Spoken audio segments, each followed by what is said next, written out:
Welcome guys, this is your friend Naruto Addict 3.0 and we are back with a new fanfic. Today's fanfic is titled, What If Naruto Won the Hearts of Konoha's Ice Princess, Ino and Temari? Part 1. Let's start this fanfic. Naruto yawned as he walked into the classroom. He had overslept due to an alarm clock malfunction, and lateness was the absolute last thing he needed. He had been given the title of Genin through highly unusual and controversial means, and being late spit in the face of the man who had made the promotion a reality. How is it that I'm still exhausted even though I overslept? Naruto wondered to himself as he sat down in one of the few open seats available in the room. After several minutes of waiting, Iruka, who was the academy instructor, cleared his throat and gave the group of children a hard stare in order to gain their attention and silence them. Now that everybody is here, we can get started with team assignments. Before we do that, you should all know what exactly is going to change about your lives now that you're ninja of the Hidden Leaf Village, he began. A murmur rippled through the new batch of genin as they pondered the meaning behind their now former teacher's words. First of all, you will be expected to take complete and total responsibility for anything and everything you do from here on out. Despite your ages, you're effectively working class citizens now, meaning that you will bear the expectations of an adult. You will still be given more leeway than, say, a chunin, but punishments will not be withheld simply because you're children. Secondly, you will now be more or less in charge of your own income. Many of you have parents that can and will you with such things, but they still have no real control over what you do with the money you earn, he continued. The class all made a sound of approval at the explanation of their newfound economic freedom. Iruka sighed inwardly as he watched them react. Lastly, at some point during your career as a ninja, and almost certainly more than once, you will be forced to murder. You will have blood on your hands whether you want or not. Depressing as it is, that's the long and short of it. Now, on to cell assignments, he concluded. The jovial mood that had permeated the classroom vanished at the final section of Iruka's speech and was replaced with a melancholy silence. One by one, Iruka listed of teams. After 6 uninteresting cells, Team 7 was announced. Team 7 will consist of Naruto Uzumaki, Iruka said. The blonde glanced up from his desk and awaited the identities of his 2 teammates. Shikamaru Nara, the instructor continued. Naruto felt his spirits heighten slightly. He had never known the lazy Nara well, but he had never been outwardly unpleasant as many of the Uzumaki's classmates had been. And Hinata Hyuga, your Jonin instructor will be Kakashi Hatake, Iruka concluded. Naruto glanced up to the far left corner of the room where the Hyuga heiress was sitting. Her posture was perfect, her clothes were ironed and clean, her eyes were sharp and attentive, and while her appearance was certainly an acquired taste, she was undeniably attractive. A true symbol of the high standards set by her family, the illustrious Hyuga clan. I just had to end up with the other rich kid, didn't I? Naruto grumbled within his mind. Iruka went on to announce the remaining cells, with the notable ones being teams 10 and 8, consister of Choji, Ino, and Kiba, and Sasuke, Shino, and Sakura respectively. At least I don't have to deal with Sasuke. I did miss out on Sakura-chan, though, the Uzumaki thought with mixed feelings. After the assignments were complete, the classroom began to empty, leaving nobody but Team 7, who had been ordered to remain in the room by Iruka in order to await the arrival of Kakashi. So, what do you think of this whole ninja thing? Naruto asked Shikamaru, who was staring out the window as he always did. The young Nara glanced at the blonde out of the corner of his eyes and sighed. It sounds like a hell of a lot of work. Kind of a drag if you ask me, he replied in standard fashion. The Uzumaki chuckled and looked to Hinata, who was reading a book. What about you? He asked. The heiress closed her book and stared down at Naruto, a look of subtle disdain in her pale, assessing eyes. I consider ninjahood to be a great honor.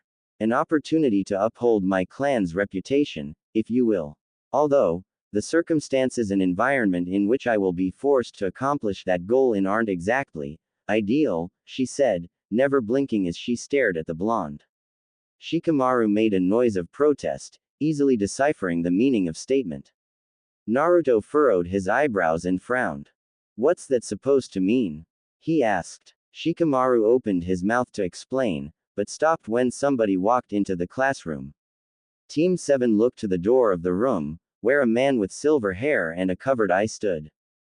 So, I guess you three are going to be my team. Nara, Hyuga, and whoever the hell Blondie is. Works for me. Come to the roof. We're going to run through some introductions, he said, vanishing in a puff of smoke once he had finished his final sentence. The genin all stood up from their seats and walked out of the classroom. Naruto studied his teammates as he walked alongside them. Shikamaru slouched as he walked, and yawned almost periodically. He was the polar opposite of Hinata, who stood up straight and took measured, efficient steps. Her movements were clearly rehearsed and well-groomed. Naruto had never spoken a word to Hinata, the brief exchange of words in the classroom having been their first conversation, but he knew one thing for sure despite their limited interactions. He disliked her strongly. Kakashi flipped through the pages of his orange-colored book as he awaited the arrival of his genin. It had been roughly 3 minutes, and they had not made it to the roof. I really need to show them how to use Shunshin sometime, he thought to himself. Then, as if his silent prayers were being answered, the group of genin arrived on the roof, all of them looking quite bored and tired. Kakashi shut his book and set it aside. Now that you're all here, let's get down to what I called you all up here for. Each of us is going to say our name, the things we like, the things we dislike, your goals, that kind of thing, he explained. The group gave a collective nod. The Jonin looked to Shikamaru. Start us off, Nara, he said. The lazy genin sighed and rubbed his eyes as he gathered his thoughts. My name is Shikamaru Nara, and I like shogi, clouds, naps, and not much else. I dislike tests, exercise, and waking up early. My goal is to have an average wife, maybe a 7 out of 10 or so, 2 kids, a passable, but not overly impressive income, and I want to die at the age of 80 inches, he explained tiredly. Kakashi scratched the back of his head and chuckled. Don't be too ambitious, kid. You might disappoint yourself, he said humorously. He then pointed to Naruto. You next. Blondie, he said. The Uzumaki nodded and sat up a bit straighter as he prepared his improvised speech. My name is Naruto Uzumaki, and I like ramen, weekends, and training. I dislike waiting for my food, stuck-up pricks, and just bullies in general. My goal is to be Hokage. That way, you people will have to respect me, whether you want or not, he explained. Kakashi nodded and smiled behind his mask as he reminisced about an old friend. He then motioned to Hinata, who was patiently awaiting her time to speak. Your turn, Hyuga, he said. The heiress stretched and eyed every person on the roof, seemingly to make sure they were all listening. My name is Hinata Hyuga, and I like things such as gardening, quiet nights, and dango. On occasion, I dislike spicy food, simpletons, and inefficient taijutsu. My goal is to lead my clan as I see fit, she said, glancing at Naruto at the word, simpleton. What about you? Naruto asked the Jonin. Kakashi sighed and slapped Shikamaru on the back of the head to wake him from a nap he had decided to take. My name is Kakashi Hataki, I like some things, and dislike others. As for my goals, I guess I've never really thought about it. I'm more of, now, kind of guy, he said. The Uzumaki frowned and pointed an accusing finger at the silver-haired ninja. That's not fair. You didn't tell us anything about you other than your name, he said. Kakashi shrugged and stood up. Unlike you, I have no obligation to tell you anything. I'm the authority. You're all free for the rest of the day, by the way. Be at the training grounds at 7 sharp tomorrow. The second phase of your genin exam will take place there. Don't eat tomorrow morning either. You'll just end up puking, he said before vanishing as he had in the classroom. I'm going home. See you guys tomorrow, Shikamaru said immediately after the Jonin had disappeared. He then made his way down from the roof and down to the streets, beginning his trek home. Naruto glanced at Hinata, who was wearing a look of irritation. What's got you so bothered? he asked. The heiress glanced at him and then looked in the direction Shikamaru had walked. Both our sensei and our teammate are lazy fools. Then there's you, an outcast and easily the worst student in our academy's history, only rivaled by Choji Akamichi. To say that I'm displeased with my cell would be an understatement, she said. The blonde prickled at her words. Cry me a river, princess. I get that you're from the most famous clan in the village, but that doesn't make you any better than we are, he said defiantly. Hinata scoffed and turned to leave the roof. Oh, I think you'll find that a chasm exists between you and I. Social classes exist for a reason, Uzumaki-san, and you and I are of different levels, she said. Naruto growled as she made her way down the stairs and into the building once more. You aren't better than me. I'll show you. Kakashi knocked on the door of Hiruzen's office and waited. After several moments of silence, a call of confirmation could be heard from within the room, prompting the Jonin to enter. Once inside, he closed the door and sighed, earning an eyebrow raise from the elderly Kage. You look exhausted. I know that you dislike genin for the most part, but they don't usually tire you out, the Hokage said somewhat humorously. Kakashi sighed and sat himself down on a chair in front of the old man's desk. What on earth was your thought process when putting the cells together? My team has no chemistry, he asked. Hiruzen thought back to the many nights he spent meticulously planning the arrangements of the genin teams. They do have chemistry, it will certainly take some time for it to become tangible, but it does exist, he replied. The silver-haired ninja snorted. Naruto is, for lack of a better word, a dunce, Shikamaru is about as driven as a middle-aged alcoholic, and Hinata is about as, Hyuga, as you can get. That is not a compatible group of personalities. I don't care what you say, Hokage-sama, he countered tiredly. The old man gave Kakashi a hard stare. This team isn't entirely dissimilar from Team Minato, if you think about it. Rin was, unlike Shikamaru, very driven, but you weren't all too different from Hinata in your younger days, and the similarities between Obito and Naruto are numerous and uncanny. The only real difference between your cell and this one is that you're taking on Minato's role, he said. The Jonin opened his mouth to respond, but shut it when he found that he had nothing more to say. He then stood up from his chair and turned to exit the room. Either way, I doubt they'll pass the test. The biggest difference between my team and this one is that I'm a harsher teacher than Minato-sensei ever was. Hinata suppressed a yawn as she waited patiently in the training field Kakashi had ordered them to attend. It was 6:58 a.m., and neither of her teammates nor her sensei had arrived. Yet another reason that her placement was nonsensical. No sense of punctuality could be found within the psyches of her comrades. You're out early. Not all that surprising, I guess. The Hyuga heiress glanced over her shoulder and spotted Naruto making his way into the training ground, a tired look on his face. Hinata glanced at her pocket watch. 7 o'clock sharp. Just as he was instructed. So you are capable of following directions, Uzumaki-san, she thought to herself. The blonde walked over to the girl and sat down 5 feet from her. Why'd he have to make us come out here so early? Wouldn't 8 o'clock have been better? That way we wouldn't be half asleep for this test thing, he complained through a yawn. The Hyuga girl sighed inwardly. And of course, he complains. No work ethic whatsoever, she thought frustratedly. She then began counting in her head the number of seconds her remaining cohorts were late. Eventually, Shikamaru meandered his way into the field, looking even more exhausted than Naruto as he did so. 178 seconds. I expected something closer to 300. Not bad, Nara-san, she thought to herself. After 10 more minutes, she gave up on counting for Kakashi. Okay, this is just stupid. He tells us to show up at 7 sharp, and he's not here yet. 7 o'clock was 10 minutes ago, Naruto grumbled.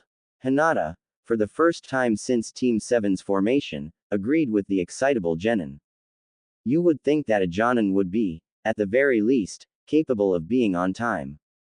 I suppose that we set out expectations a bit too high, she said. Shikamaru then laid down on the grass and closed his eyes. Well, Since it seems like we have some time to kill, I'm gonna take a nap. Wake me when he gets here, he said. Before anybody Naruto or Hinata could respond, the shadow user began to snore. Maybe I should do that too. Seems like a good idea, the blonde said as he too began to lay down on the grass. Hinata shook her head. I would prefer if you didn't, Uzumaki-san, she said. Naruto raised an eyebrow and glanced at the Hyuga girl. Why's that? I thought you were displeased with us, or whatever. With both of us sleeping, you'd be free of us until Kakashi-sensei shows up, he said. Hinata frowned. Yes, I am quite displeased with this cell, and I would much prefer to be with another team, but the two of you more or less sleeping on the job lessens my view of you even further. Is that what you want, Uzumaki-san? She asked. Naruto burst out laughing, earning a questioning from the heiress. It's hilarious that you think I give a damn about what you think of me or this team. You're stuck with us whether you like it or not. Hell, since we're, a team, maybe you should follow our example and take a nap. You definitely need your beauty sleep, he retorted. Hinata felt her face burn at the comment. How dare you, she growled. The blonde chuckled at her obvious indignation and closed his eyes to sleep. Don't get so worked up. They say it makes you age faster, he said with a close-eyed grin. The heiress opened her mouth to berate him further, but closed it again when she realized he was asleep. How on earth do they do that? They just close their eyes, and then they fall asleep. Narcoleptics, the lot of them, she thought to herself. She studied the faces of her teammates as they slept and frowned. Why do men sleep with their mouths open?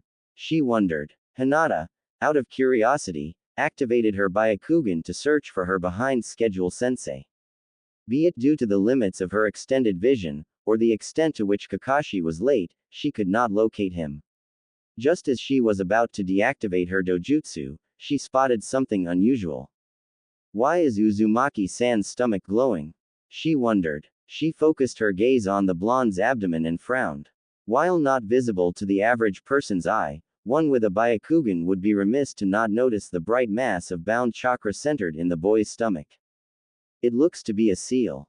In fact, it appears to be in the pattern of the 8 trigrams. Why on earth does this cretin have such a complicated work of fuinjutsu on his body? She wondered to herself. Undressing him with your eyes, huh? Not what I expected to walk in on, but pretty funny either way.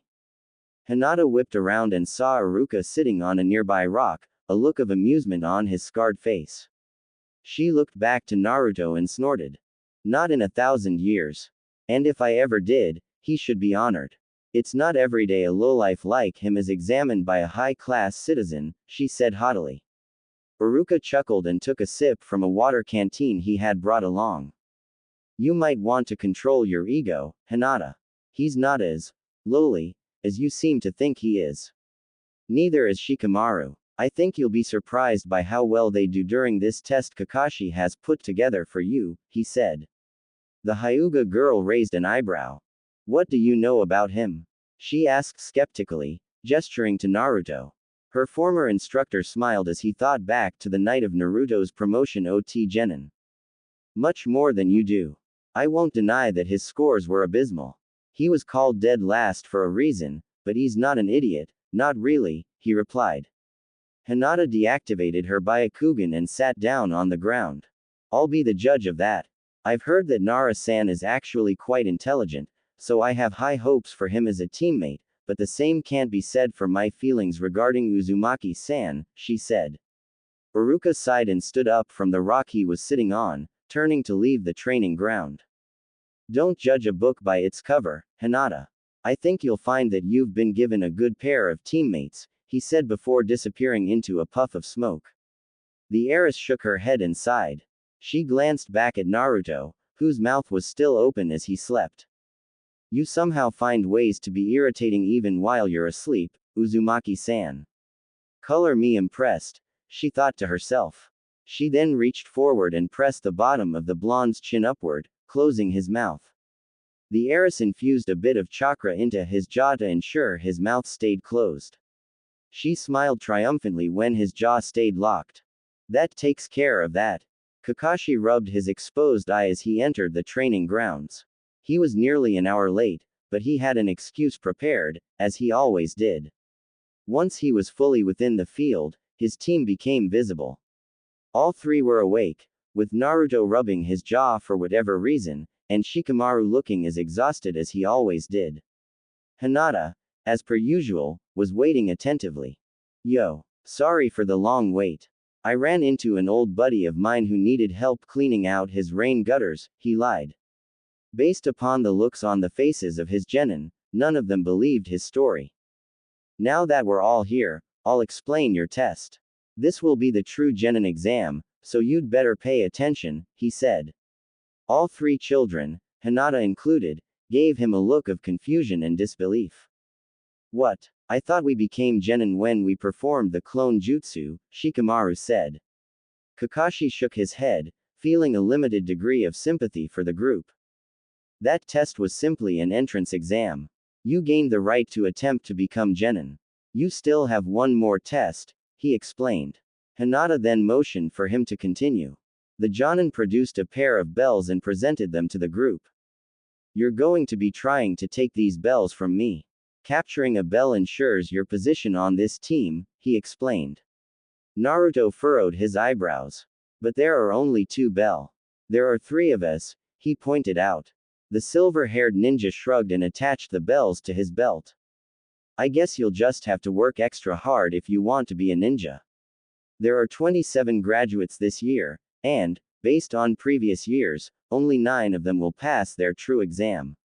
The percentage of students who fail this test is 66%, he said. The group all gave a collective gasp at the revelation. After they calmed themselves down, Kakashi stepped back and took out his orange book. Alright, we should get started. We don't have all day. You have exactly 4 hours to take these bells from me, he said. The group nodded and awaited the signal to begin. After several tense moments, the Jonin nodded and motioned for them to attack. Naruto, being quite impatient by nature, made a hand seal. 4 doppelgangers of himself appeared. This shouldn't be that hard, he said obliviously. He and his clones then charged Kakashi, who had not glanced up from his book.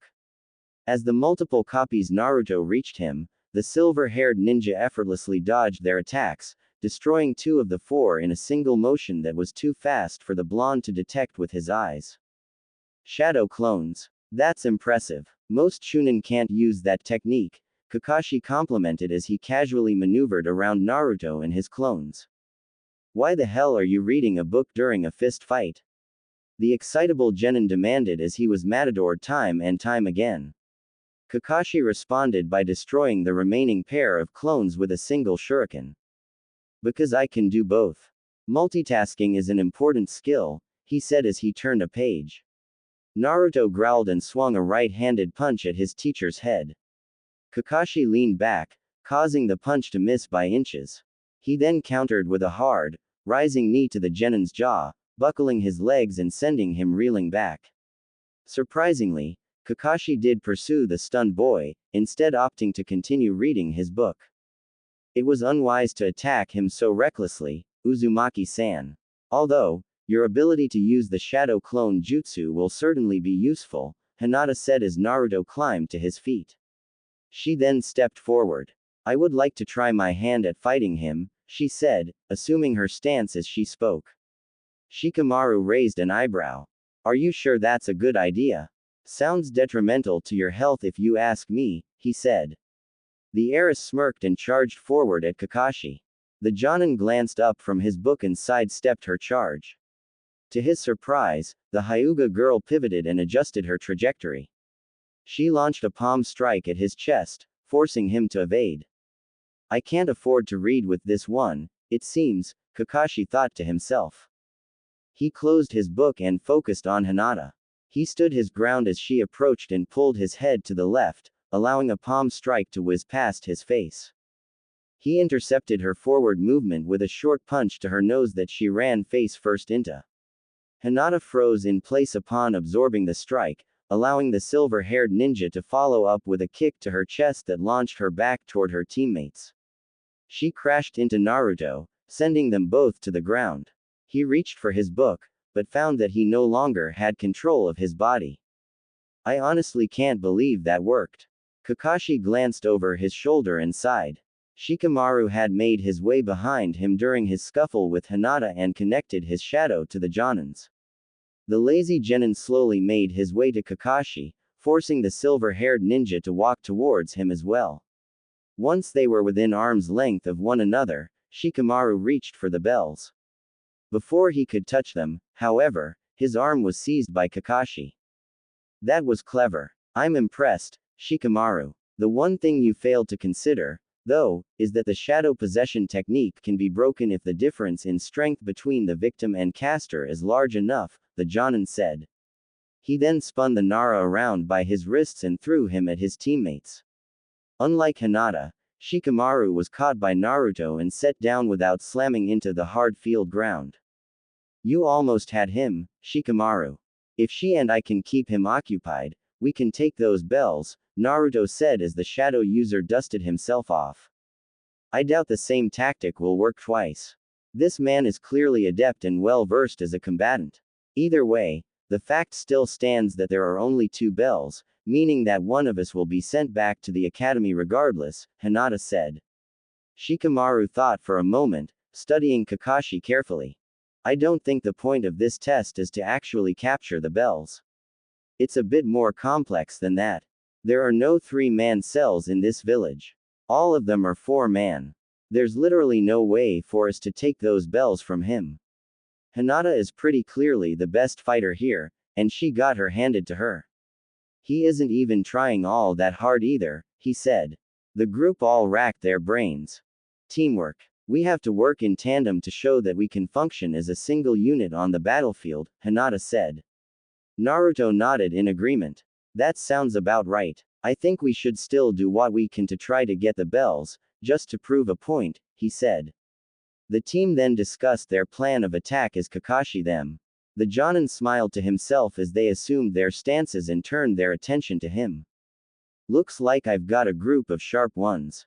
This might be a little more fun than I thought it would be. Team 7 all dropped to their backs out of exhaustion. The 4-hour time limit had been reached, and they had never even come close to obtaining a bell, with the closest call being when Naruto had managed to touch one of them with his pinky. He's really strong. How the hell were we supposed to get one of those bells from him? Naruto asked through deep breaths. Hinata sat up and wiped a bead of sweat from her brow. Remember, the point was never to actually acquire one of the bells, but to simply push him. I think we may have accomplished at least that much, she said tiredly. Shikamaru rolled over onto his stomach and groaned. This was way too much work. I just want a nap, he grumbled. Naruto chuckled and struggled to his feet. Preaching to the choir, buddy. I could use a few hours of sleep myself, he said. A puff of smoke then erupted from the ground in front of them. From it emerged Kakashi. Well, you failed to capture even a single bell, which is disappointing, but your showing as a team was impressive nonetheless, he said with an approving nod. The children all felt a spark of hope. And as such, I think I'll take all 3 of you on as my genin team. Your tactics were a bit repetitive at times, but that can be fixed fairly easily. Congratulations, you 3. You're now officially members of Team 7, he said with a thumbs up. The genin collectively heaved a sigh of relief. As a reward for being my first team to pass, you have the rest of the day to yourselves. Have fun, it'll be your last day off for a while, he said before turning and walking away. Naruto stretched and glanced back at his teammates. Want to grab some lunch? I'll pay, he asked. Hinata shook her head and stood up, dusting herself off as she did so. I would rather not. I have something to attend to, she replied. She then walked past the blonde toward the village. The excitable genin looked to Shikamaru. What about you? He asked. The shadow user shrugged and nodded his head. He stood up and motioned for Naruto to lead the way. Yeah, sure. I haven't eaten since yesterday, he said. The boys then took off jogging back toward Konoha. For the first time in several years, Naruto ate lunch with a companion. Naruto sighed as he cleaned out the rain gutters on the roof of the Hokage building. D-rank missions had never sounded appealing, but this was nothing more than janitor's work. Something an already retired, elderly shinobi should be doing, not a group of, in the cases of Shikamaru and Hinata, clan heirs and heiresses. Despite the mundane nature of the missions, they were still a requirement. In order to participate in anything resembling a C or even B-rank mission, a genin team had to complete 10 D-ranked missions at the bare minimum. What time is it? Naruto asked. Hinata pulled out her pocket watch as scowled at what she saw. Nearly 1 o'clock in the afternoon. We've been here since 7 o'clock. Almost 4 hours of grunt work. This is just pathetic, she grumbled. Shikamaru chuckled as he cleaned out his section of the gutter. At least we're doing this on a dry day. If this had been last week, this would have been an all-day assignment. Look on the bright side for once, you two. All we have to do is work at this and we'll be done in no time, he said. Both Naruto and Hinata snorted. This coming from the person who had an even lower homework completion rate than Uzumaki-san. And that's really saying something, she retorted. The blonde scrunched up his nose. Did you have to insult me too? He asked irritatedly. The Hyuga heiress shrugged and shoveled out another glob of muck from the gutter. I'm simply stating facts. Neither you nor Nara-san were good students in the least. The fact that the two of you became genin is baffling to me. Your passing of the initial exam in particular, Uzumaki-san, is an indictment on the academy, she said bluntly. Naruto raised an eyebrow. Why's that? I think I know your answer, but I'd still like to hear it, he asked curiously. Hinata gestured to Shikamaru, who had completely detached himself from conversation as he sensed the rising tension. Nara-san passing makes logical sense if you look at it from a political perspective. He is the heir to the Nara family, a major clan in the pharmaceutical industry as well as wildlife preservation. Had he not passed, there would have been uproar from his family. The academy is very conflict-averse, so his promotion to genin was an inevitability. You, though, Uzumaki-san, have no such family lineage to speak of. In fact, you have no family to speak of at all, to my knowledge, she began. Shikamaru frowned and looked up from his gutter, suddenly quite invested in the conversation at hand. This is going too far, Hinata, he warned. Despite the shadow user's words, the Hyuga heiress continued her insensitive speech. If I had to guess, Iruka felt sympathy for you, wondering why the village as a whole seems to detest you, and gave you a promotion out of the goodness of his heart. If he had stopped to consider simple logic, he would realize that the vote of the majority outweighs that of the outlier. The result of that metaphorical vote is that you, Naruto Uzumaki, are not worth anybody's time, including mine, she concluded. Shikamaru's mouth hung open in shock at her words. That was completely uncalled for, he said. He took a step forward, but was stopped by Naruto, who put up a hand. It's fine, Shikamaru. She isn't exactly wrong. Let's just keep working. None of us want to be here anyway, so we should pick up the pace, he said quietly. The team worked in silence for the rest of the afternoon, finishing the job at 3 o'clock. They made their way down from the roof once the assignment was complete and entered the building to collect their pay. The silence remained until they were intercepted by Kakashi, who had been waiting for them in the lobby of the building since the beginning of the gutter cleaning.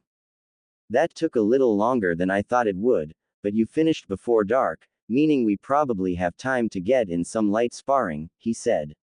He gestured for the genin to follow him, an order that the children followed. The Jonin lead them back to the same training ground at which they had taken the bell test. I'm going to evaluate your current levels of proficiency in taijutsu.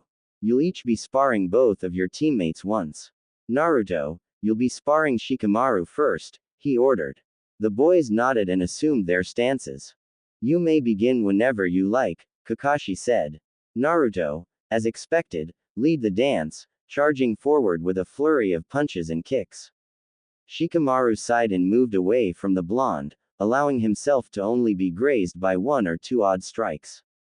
The Nara eventually stood his ground and swung back with a right-handed punch, which connected right between Naruto's eyes. They've definitely got the spirit, but there's a lot of work that needs to be done, Kakashi muttered. He glanced at Hinata, whose face was contorted in displeasure. They're completely amateurish. They fall over their own feet, there's no real weight behind their strikes, and they have no semblance of defense, she said. The silver-haired Jonin shrugged.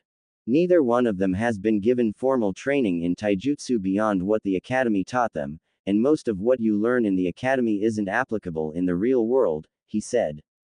The pair watched the sloppy match for several more minutes before Kakashi commented once more. You have to give it to Naruto, though. He's clearly less coordinated than Shikamaru, but he's completely tireless. He's taking it to him right now, he said as the blonde connected with 3 hard punches to the body and head of the Nara. Hinata nodded in agreement. His stamina is remarkable, and his durability is nonsensical. The number of clean punches he's absorbed without blinking is frankly amazing. Given training, he could be quite good at this, she said. Just as she finished her sentence, Naruto sent Shikamaru to the ground with a hard punch to the left side of his jaw. Kakashi immediately leapt between the boys. That's enough, you two. The winner is Naruto, he said. The blonde helped his teammate to his feet and smiled. You're annoying as hell to fight. You might have loosened one of my teeth, he said. Shikamaru chuckled and made his way over to Kakashi. Hinata, meanwhile, had made her way to Naruto and was awaiting instructions from the Jonin. You may both begin, the silver-hair ninja called after a minute or two of silence. Naruto wasted no time in attacking his teammate. Unlike Shikamaru, Hinata did not take a step backward in response to his forward charge. Instead, she mirrored the action and moved forward. When they collided, Naruto missed badly with a right-handed punch. Hinata countered the strike with a palm strike to the arm that he had attempted to strike her with. The blonde felt the limb go numb immediately. He immediately disengaged and cradled the arm gently.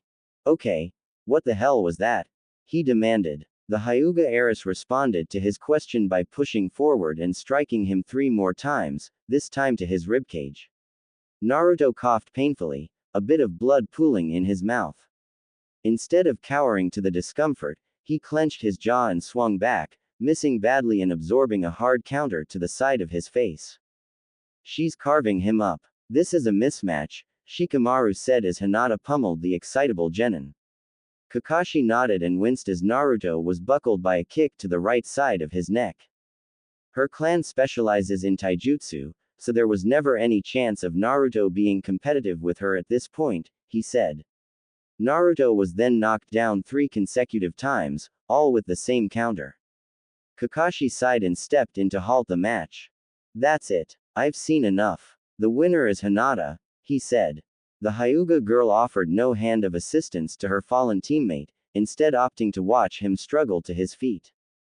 Use the left side of your body, Uzumaki-san, she said once he was up to his feet. The blonde frowned and rubbed his jaw. What do you mean? He asked curiously. Hinata gestured to left arm and left leg, both of which were numb and difficult to move. You only throw strikes with your right hand and right leg. That's why I was able to counter you in identical fashion so many consecutive times. Had you been varying your attack, you may have been able to hit me at some point, she explained. Naruto considered her advice for a moment. Good point. I'll keep that in mind. Thanks, Hinata, he said, earning an almost imperceptible nod of approval from the Hyuga girl.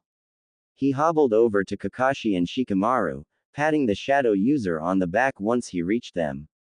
You're up, buddy. Have fun out there, he said with a grin. Shikamaru sighed heavily and gave him a thumbs up. I'm just shaking with anticipation, he said sarcastically. Once he reached Hinata, he assumed his taijutsu stance and looked to Kakashi. Let's get this over with, sensei, he said tiredly. The Jonin nodded and signaled for them to begin. As the match began, Naruto looked to his teacher. How long do you think this one lasts? He asked humorously. Kakashi thought for a moment, observing Hinata's predictable domination as he did so. Shikamaru is a sharper striker than you are, but isn't as tireless, and you definitely take a shot better, so I'll say 2.5 minutes, he said.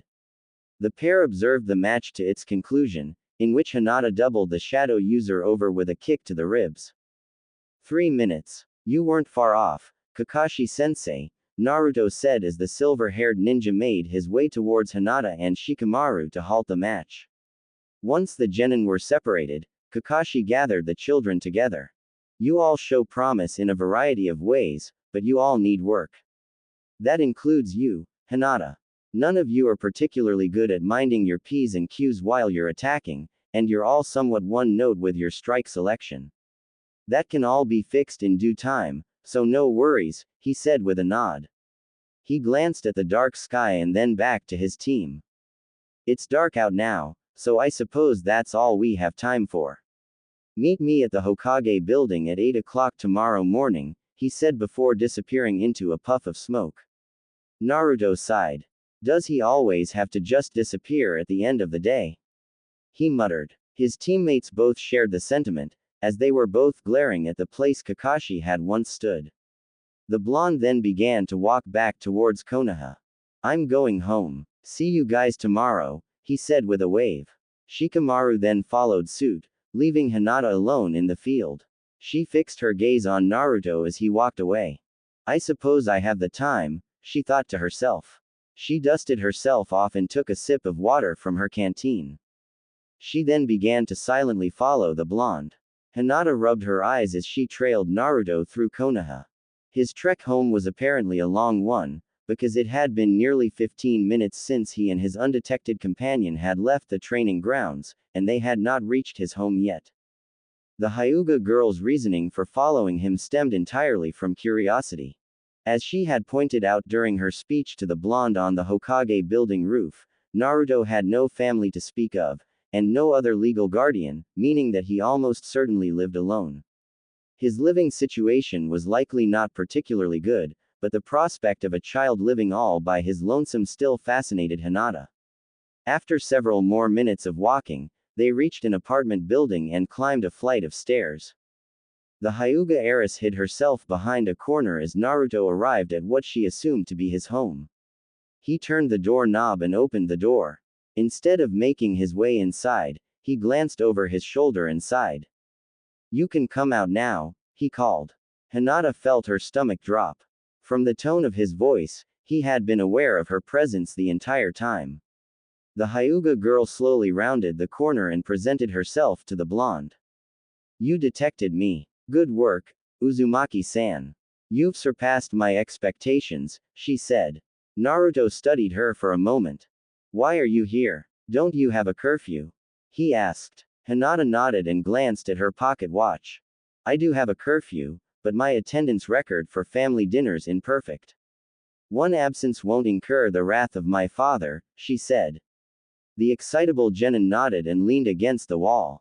You still haven't told me why you're here. I know you're not some crazed fan of mine, quite the opposite actually, so what do you want? He asked tiredly. Hinata took several seconds to put together a feasible explanation. I was curious as to your living situation. Given that you're an orphan, I would assume that you live alone. She asked. Naruto nodded. Yeah, I do. Why do you care about my living situation anyway? Are you looking for something else to mock? He asked bluntly. Hinata flinched at his hard tone. I don't know. I wanted to understand your home life a bit better, I suppose, she said carefully. The blonde snorted. Oh, sorry for jumping to conclusions. Want to come inside? Have some tea maybe? He asked sarcastically. The Hyuga heiress shifted uncomfortably. No thank you. May I ask why you don't appear to have any neighbors? She asked. Naruto shrugged, tapped on the wall. They all left this floor when I moved in a few years back. I didn't do anything, but they just decided to book it. Kind of like you said earlier, actually. People don't see Mai as a worthwhile person, so they avoid me, he said matter-of-factly. Hinata opened her mouth to ask another question, but shut it again when Naruto raised a hand. Don't ask me anything else, Hinata. My patience is wearing out. If it satisfies your curiosity, my home life isn't all that interesting, because I don't have one, he said. Thank you. That's all I wanted to know. Good night, Uzumaki-san, she said, turning to leave as she spoke. Naruto responded by entering his apartment and closing the door. Hinata quickly made her way out of the apartment complex and began jogging home. He is quite unpleasant when he's tired. Naruto rubbed his eyes as he waited at the entrance of the Hokage building. He was early, earlier than even Hinata. This was an entirely intentional aberration from his usual tendency of showing up on or before a deadline. It was a subtle form of payback. Go ahead. Invade in on my terrible personal life anytime you want, Hinata. I'll find ways to piss you off for it, he thought to himself. He yawned and took a sip of water from a bottle he had bought on his way to the building. It had been vastly overpriced, as was the norm for Naruto when dealing with businesses of all shapes and sizes. After several more minutes of monotonous silence, Hinata arrived, as polished and groomed as she always was. Morning, Hinata. Have a nice night, the blonde asked politely. The Hyuga girl stopped several feet from him, her eyes narrowed and her posture stagnant. She was clearly not a fan of having been beaten to the Hokage building, especially by Naruto. After a moment of silence, she nodded and walked to the bench, sitting down once she reached it. Yes, I did. My father was quite understanding of my predicament, so I received no punishment for my tardiness, she replied. The excitable Genin raised an eyebrow and glanced at his teammate skeptically. What do you mean, predicament? You followed me home and refused to leave until I told you all about my shitty living situation. That sounds more like a predicament for me than you, he said. Hinata scowled at his words. Refrain from using such profanity when speaking to me, Uzumaki-san. It makes you even less desirable to talk to than you already are. As for what my predicament was, it was that I knew virtually nothing about who you were. I already knew what I needed to know about Nara-san, but your situation was a mystery to me. I like to be well studied when conversing with people, she explained. Naruto snorted. You still don't know a thing about me, Hinata. Just because you've pieced together that I'm an orphan who lives alone doesn't mean that you know how I think and how I function. All you really did was piss me off, he retorted. The pair lapsed into silence at his words. After several minutes of silence, Hinata spoke. Did you ever have parents? A family? She asked. The blonde sighed and ran his hand through his hair. No, I've been alone from day one. I haven't seen any pictures, read any family scripts, or found any history on them. I wonder sometimes if I even had parents. Who knows? Maybe I'm the world's first artificially created human, he joked. Despite the jovial nature of his words, his voice held an easily detectable undertone of pain. The Hyuga girl felt her stomach wrench at his words. She studied him as he stared off into the early morning sun. I doubt that you're artificial, Uzumaki-san. You're far too uniquely frustrating to have been created by another person. You had a family, you were just unfortunate enough to have lost them before you could form memories of them, she said. Naruto chuckled and turned his gaze to the Hyuga heiress. That's the nicest thing you've ever said to me, even if it was kind of an insult. Thank you, Hinata, he said with a tired smile. Hinata immediately began to feel defensive. It was not meant to be comforting. I was simply stating the extremely low likelihood that you were made in a lab of some kind, she said quickly. The blonde laughed a bit at her reaction, earning a questioning glare from the Hyuga girl. You aren't great with people, are you? He asked. Hinata opened her mouth to retort, but sighed and shut it again. No, I am not. I spend what little free time I have reading rather than socializing. I especially avoid people like you, Uzumaki-san. People who have little to no regard for the standards put in place by the society they live in, she said. Naruto burst out laughing again, frustrating his teammate further. Man, you're no fun. Living by such a strict set of rules is boring. Loosen up a little. I think you'd be a whole lot happier if you did, he suggested. The Hyuga heiress prickled and glared at the blonde. No, I will not. Loosen up. Why on earth would I want to forget my manners and sink to your level? I would never even consider it, she snapped. Naruto put up his hands and grinned. I guess I was right. You really do need your beauty sleep. You get cranky when you don't get it, he joked, well aware that he was walking a fine line. Hinata's hand shot forward, seizing the bottom of his jaw and pulling his face until it was only an inch from hers. You seem to garner quite a bit of pleasure from insulting my appearance, Uzumaki-san. You have absolutely no room to talk. You're a mongrel compared to me. In layman's terms, I'm out of your league. You should be honored that I'm even touching your face. In fact, you should savor the sensation, because it's the one and only time you'll ever feel it, she hissed before shoving him backwards by his face. The excitable genin stumbled back several steps, laughing as he did so. He rubbed his jaw upon regaining his balance. Soft hands. You've got a grip like a crocodile, though, he said.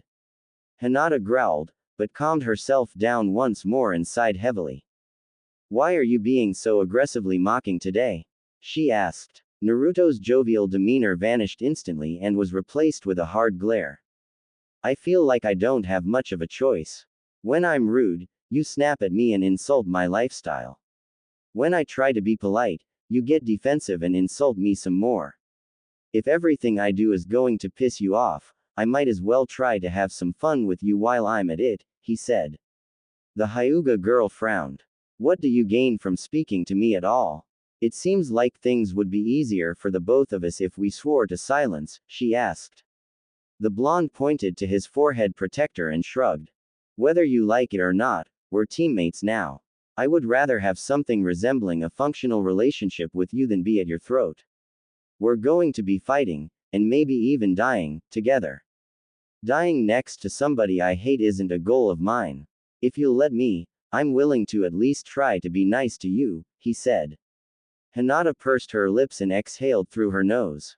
I suppose that's reasonable. I still don't like you, Uzumaki-san, but I'll try to be more civil if you do the same, she said. Naruto nodded and pulled out granola bar. Well, at least we can agree on some things, he said. He then produced a second granola bar and tossed it at the Hyuga heiress, forcing her to catch it reflexively. She glanced at it skeptically. What's this? She asked. Naruto tore open the wrapper of his bar and took a bite of it, chewing it for several moments before swallowing and speaking. Symbolism, he said simply. Hinata studied the small parcel of food inside, unwrapping it and taking a bite. She scowled as she chewed it. Raisin. Of course. It's the thought that counts, I suppose. Kakashi chuckled as he led his team into Hiruzen's office. Naruto's lower jaw was imprinted with what looked like the outline of a hand, and he was clearly not aware of it. He and Hinata had arrived nearly an hour early, meaning that they had spent much of that time together. In all likelihood, the hand that had imprinted on Naruto's face was hers. Either she tried to rip his face off, or she's really warming up to him. I'm guessing it's the first one, the Jonin thought to himself as he watched the pair walk alongside Shikamaru. The team entered the Hokage's office and closed the door, awaiting instruction from the elderly man. I would assume you're here for an assignment. In which case, I have another cleanup assignment for you. It should be fairly simple, Hiruzen, who was smoking his pipe, as per usual, said. Naruto groaned. Can't we get something a little better than that? We've been cleaning out gutters and toilets all week, he complained. To his surprise, Hinata nodded in agreement. With all due respect, Hokage-sama, I feel that our unit has proven itself to be quite capable of completing mundane grunt work. I believe a true test of our functionality is in order, she chimed in. Hiruzen raised an eyebrow and looked to Kakashi. They aren't entirely wrong, Kakashi. Would you like to take them out on a C-ranked mission? He asked. The silver-haired ninja thought for a moment. We still haven't asked Shikamaru his opinion yet, he said, casting a glance towards his lazy student. The shadow user shrugged and gestured to his teammates. I could really care less. They've got me outvoted even if I didn't want to. Go right ahead, he said. The Jonin nodded and looked back to the Hokage. Give us a C-ranked mission. I think they can handle it at this point, he said. Hiruzen nodded and tossed a scroll to Kakashi. He unfurled it and chuckled. A bridge builder, huh? Sounds simple enough. When and where do we meet this man? He asked curiously. The elderly Cage pointed to the clock and grinned. This will also be a test of your ability to effectively pack, because you will be leaving in 1 hour. He will be waiting for you at the front gates of the village. His name is Tazuna, he said. The genin all turned white. How long will we be gone? Naruto asked. Hiruzen thought for a moment before holding up a finger. 1 week at the minimum. Pack for longer, just in case, he replied. The blonde nodded and bolted out of the office. Hinata sighed heavily. No manners, that boy, she grumbled to herself before bowing to the Hokage respectfully and taking a step back. I will be leaving to pack, Hokage-sama. Good day, she said smoothly, turning to exit the office upon finishing her sentence. Shikamaru soon followed suit and left the room, leaving only Kakashi and Hiruzen. Are you beginning to understand my reasoning for putting this team together, Kakashi?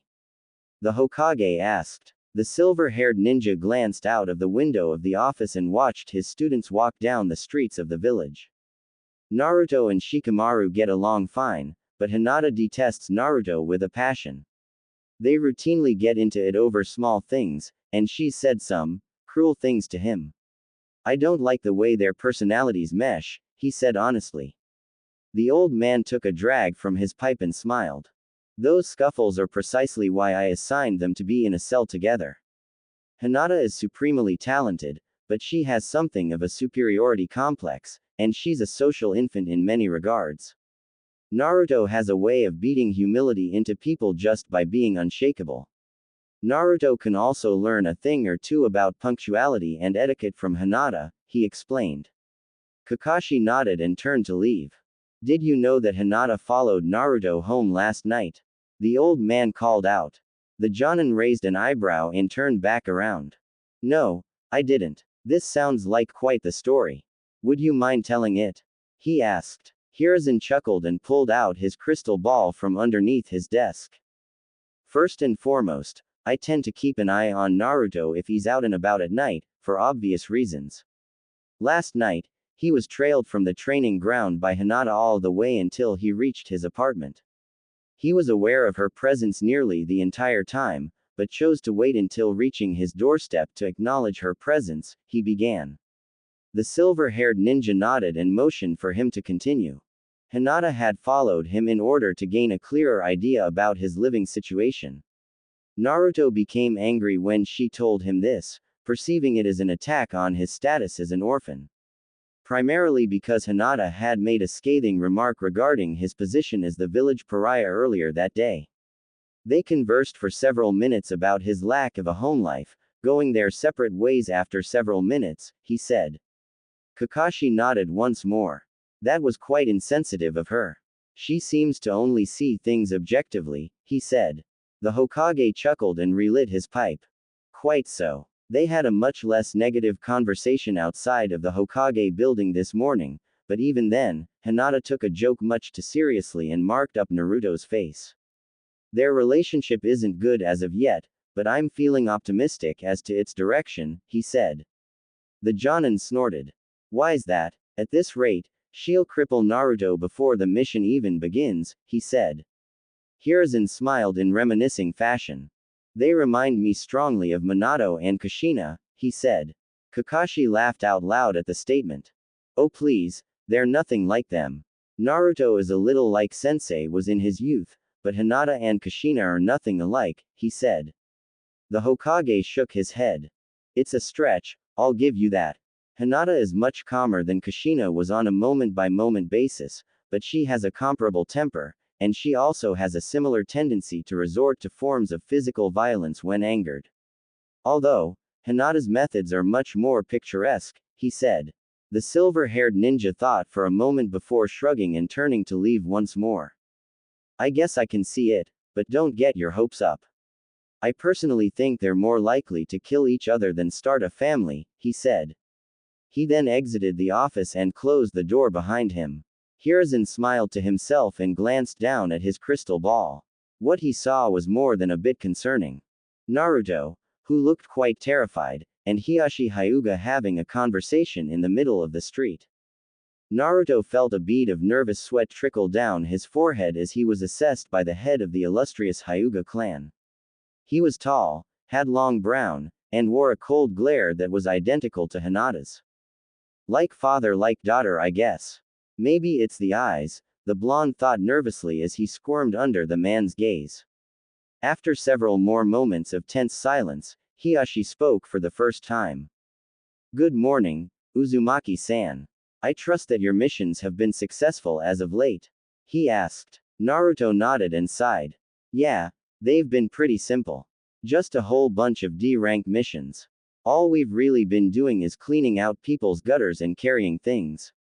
I think, grunt work, is the term Hinata used, he replied. The clan head chuckled. You do realize that you effectively are grunts as of now, correct? He said. The blonde nodded and kicked a rock that was sitting at his feet. You mentioned my daughter's name. She happens to be what I've sought you out to discuss, Hiyashi said matter-of-factly. All of the fear that the genin had been suppressing immediately flared up again. Oh, what did you want to talk about? I mean, she has been saying that she wants to move teams. Is that what this is about? He asked. The clan head shook his head. She will not be switching cells. She must learn to adapt despite her dissatisfaction. Not that she didn't complain, because she most certainly did. Angrily. What I've come here to talk to you about specifically, Uzumaki-san, is my daughter's intrusion on your privacy last night. I would like to apologize on her behalf, he said. Naruto did a double take. An apology was quite literally the last thing he had expected. You don't really need to apologize. She just followed me home. Her reasoning is a little confusing and frustrating, but you didn't have to come all the way out here to apologize, he said carefully. Hiyashi pointed at the boy's fist, which was clenched tightly. You've become tense just from speaking about the incident. My daughter is more than a bit insensitive at times, and she has a bad habit of being something of an egomaniac. She does mean well, believe it or not, but she doesn't think about who her words damage when she speaks, he said. The blonde looked to the ground. It's not like I haven't called her on a little. I honestly deserve a lot of the backlash I get from her, he said. The clan head sighed. She has no comprehension of sarcasm in many cases. She's socially inept, to be perfectly honest. Which is why I would like to make a request, he said. Naruto frowned, but nodded and motioned for the man to continue. You certainly aren't a glowing example of etiquette. In fact, your manners are quite appalling from what I've seen, but that is exactly why I was not bothered by your placement on a team with Hinata. I would like you to, how do I put this, chip away at her shell, shall we say. Don't shy away from her because she is aloof and proud. Take any opportunity to interact. Do that, and she may loosen up a bit, Hiyashi said. The genin thought for a moment before nodding. I can do that, I guess. Is there anything else you want me to do? He asked. The clan head nodded. Keep her safe. Intimidating as she may be, she has limitations, he said. Naruto chuckled and scratched the back of his head. She's a hell of a lot stronger than me, Hiyashi-sama. I don't think she needs or wants my protection, he said. Hiyashi chuckled. Stronger, this coming from the boy who pummeled a chunin with a mob of 1,000 shadow clones. I think you'll do just fine, he said. The blonde furrowed his eyebrows. How do you know about all of that? He asked skeptically. The clan head smirked and turned to leave. Nothing happens in this village without my knowing about it. Keep that in mind, Uzumaki-san, he said as he walked away. Naruto watched the man as the distance between them grew larger. What was that supposed to mean? Hinata nodded in approval as Naruto arrived at the gates. He was the last to appear, but he was still on time. Despite his punctuality, he looked quite stressed. Sorry I'm late. I ran into someone, and they stopped me to talk, he explained as he leaned against the side of the gate. The Hyuga girl raised an eyebrow at the explanation. And who was this person? I mean no offense to you, but I highly doubt a random citizen of Konoha would stop to talk to you, she said. The blonde scrambled for an explanation that didn't involve her father. Iruka was out and about. We talked about what I should expect on my first out-of-town mission. Just student-teacher stuff, he explained quickly. Hinata stared at him for several moments, clearly skeptical. Eventually, she nodded and turned her attention back to an old man who was conversing with Kakashi. Who is that? Is that who we're escorting? Naruto asked curiously. Shikamaru, who had been silently sitting on a bench nearby, nodded. Yeah, that's Tazuna. Exactly what you'd expect of an old bridge builder. Cranky and temperamental, he said with a chuckle. The group then set off with Kakashi and Shikamaru in the lead. Naruto and Hinata walked alongside Tazuna on either side of him. They trekked on in silence for roughly an hour before Naruto spoke. So, what's this bridge for? He asked curiously. The bridge builder glanced at him and took a sip from a bottle of alcohol. Trade. The land of waves will gain a great amount of financial benefit from having a crossable structure to connect it to the land of fire. It's extremely important, he explained. The blonde nodded and kept his eyes on the trail ahead. What kinds of things does your country specialize in? I haven't done much research on the land of waves, Hinata asked. Tazuna made a wide motion with his hand. Anything really. We have plenty of resources. Which is why we so desperately need this bridge. We're fairly poor as a whole, so such a trade route would be incredibly useful, he said. The Hyuga girl frowned at this. From the sounds of it, this is a monumentally important bridge. Why would you only request a team of genin for such an important task? She asked suspiciously. The old man tensed at the question, but quickly calmed himself. There won't be anything that you can't handle. Just bandits and such, he assured. Both Naruto and Hinata eyed him skeptically, but chose to let it go. The group traveled for several more miles before Hinata stopped, her Byakugan suddenly active. We have company, she whispered. The blonde looked to Kakashi and Shikamaru, who were both halted as well. There were several moments of silence before Hinata suddenly tripped Naruto to the ground and tackled Tazuna. A blur of metallic movement flew over them as they looked on in shock from the ground. Pay better attention. We can't afford to allow Tazuna-san to be injured, the Hyuga girl snapped at Naruto before assuming her stance. The blonde growled and stood up, taking a defensive posture over the bridge builder. The blur of movement then appeared once more. This time, however, Hinata intercepted it with a swift kick, knocking it out of the air and revealing its identity. It was a man with a chain attached to his left arm, and a mask covering the lower half of his face. Not bad, little girl. You've got sharp eyes. Unfortunately for you, not sharp enough, the ninja said menacingly. It was Naruto's turn to trip Hinata, which he did as quickly as he could. As his teammate fell to the ground, another blur flew over her head, landing next to the chain-wielding man. Naruto pulled Hinata to her feet and returned to Tazuna. How about you pay better attention? I can't have you dying out here. It'll cost me my head if you do, he said. The Hyuga girl dusted herself off, mentally taking note of the remark, which sounded oddly specific. They both stared at their enemies, who were assessing them silently. The one that Hinata had kicked took a step forward, but stopped, seemingly frozen in place. What the hell is this? The enemy shinobi demanded. Naruto glanced to his left and grinned. Shikamaru's shadow was connected to those of both of the chain-bearing ninja. Look, even you have to admit that you deserve this. You just sat there. Of course I was going to lock you down, the shadow user said tiredly. Kakashi then made his way to the genin. Well, this is interesting. These two are known as the Demon Brothers if I'm not mistaken. They're Chunin. These aren't bandits, Tazuna. I think you have some explaining to do, he said sternly. The bridge builder opened his mouth to protest strongly, but shut it again and sighed. Fine. I knew these two were coming. They were sent after me to end my life. They don't want me to get back to the land of waves with the blueprints for the bridge, he said. The Jonin frowned underneath his mask. Why would two Chunin be sent to kill a bridge builder? Who sent them? He questioned. Tazuna lowered his eyes to the ground. I can't answer that, he said quietly. Kakashi narrowed his eyes and took a threatening step forward. You'd better. Because, if you don't, we'll abandon you out here and let you be mauled by these two. Shikamaru can release his jutsu any time he feels like it, he warned. The old man pursed his lips and exhaled through his nose. A mob boss named Gato sent them. He controls much of the economy in the land of waves. The bridge would loosen his iron grip, and he wants me dead for that reason, he explained. The silver-haired ninja nodded in understanding. Well, thank you for your honesty.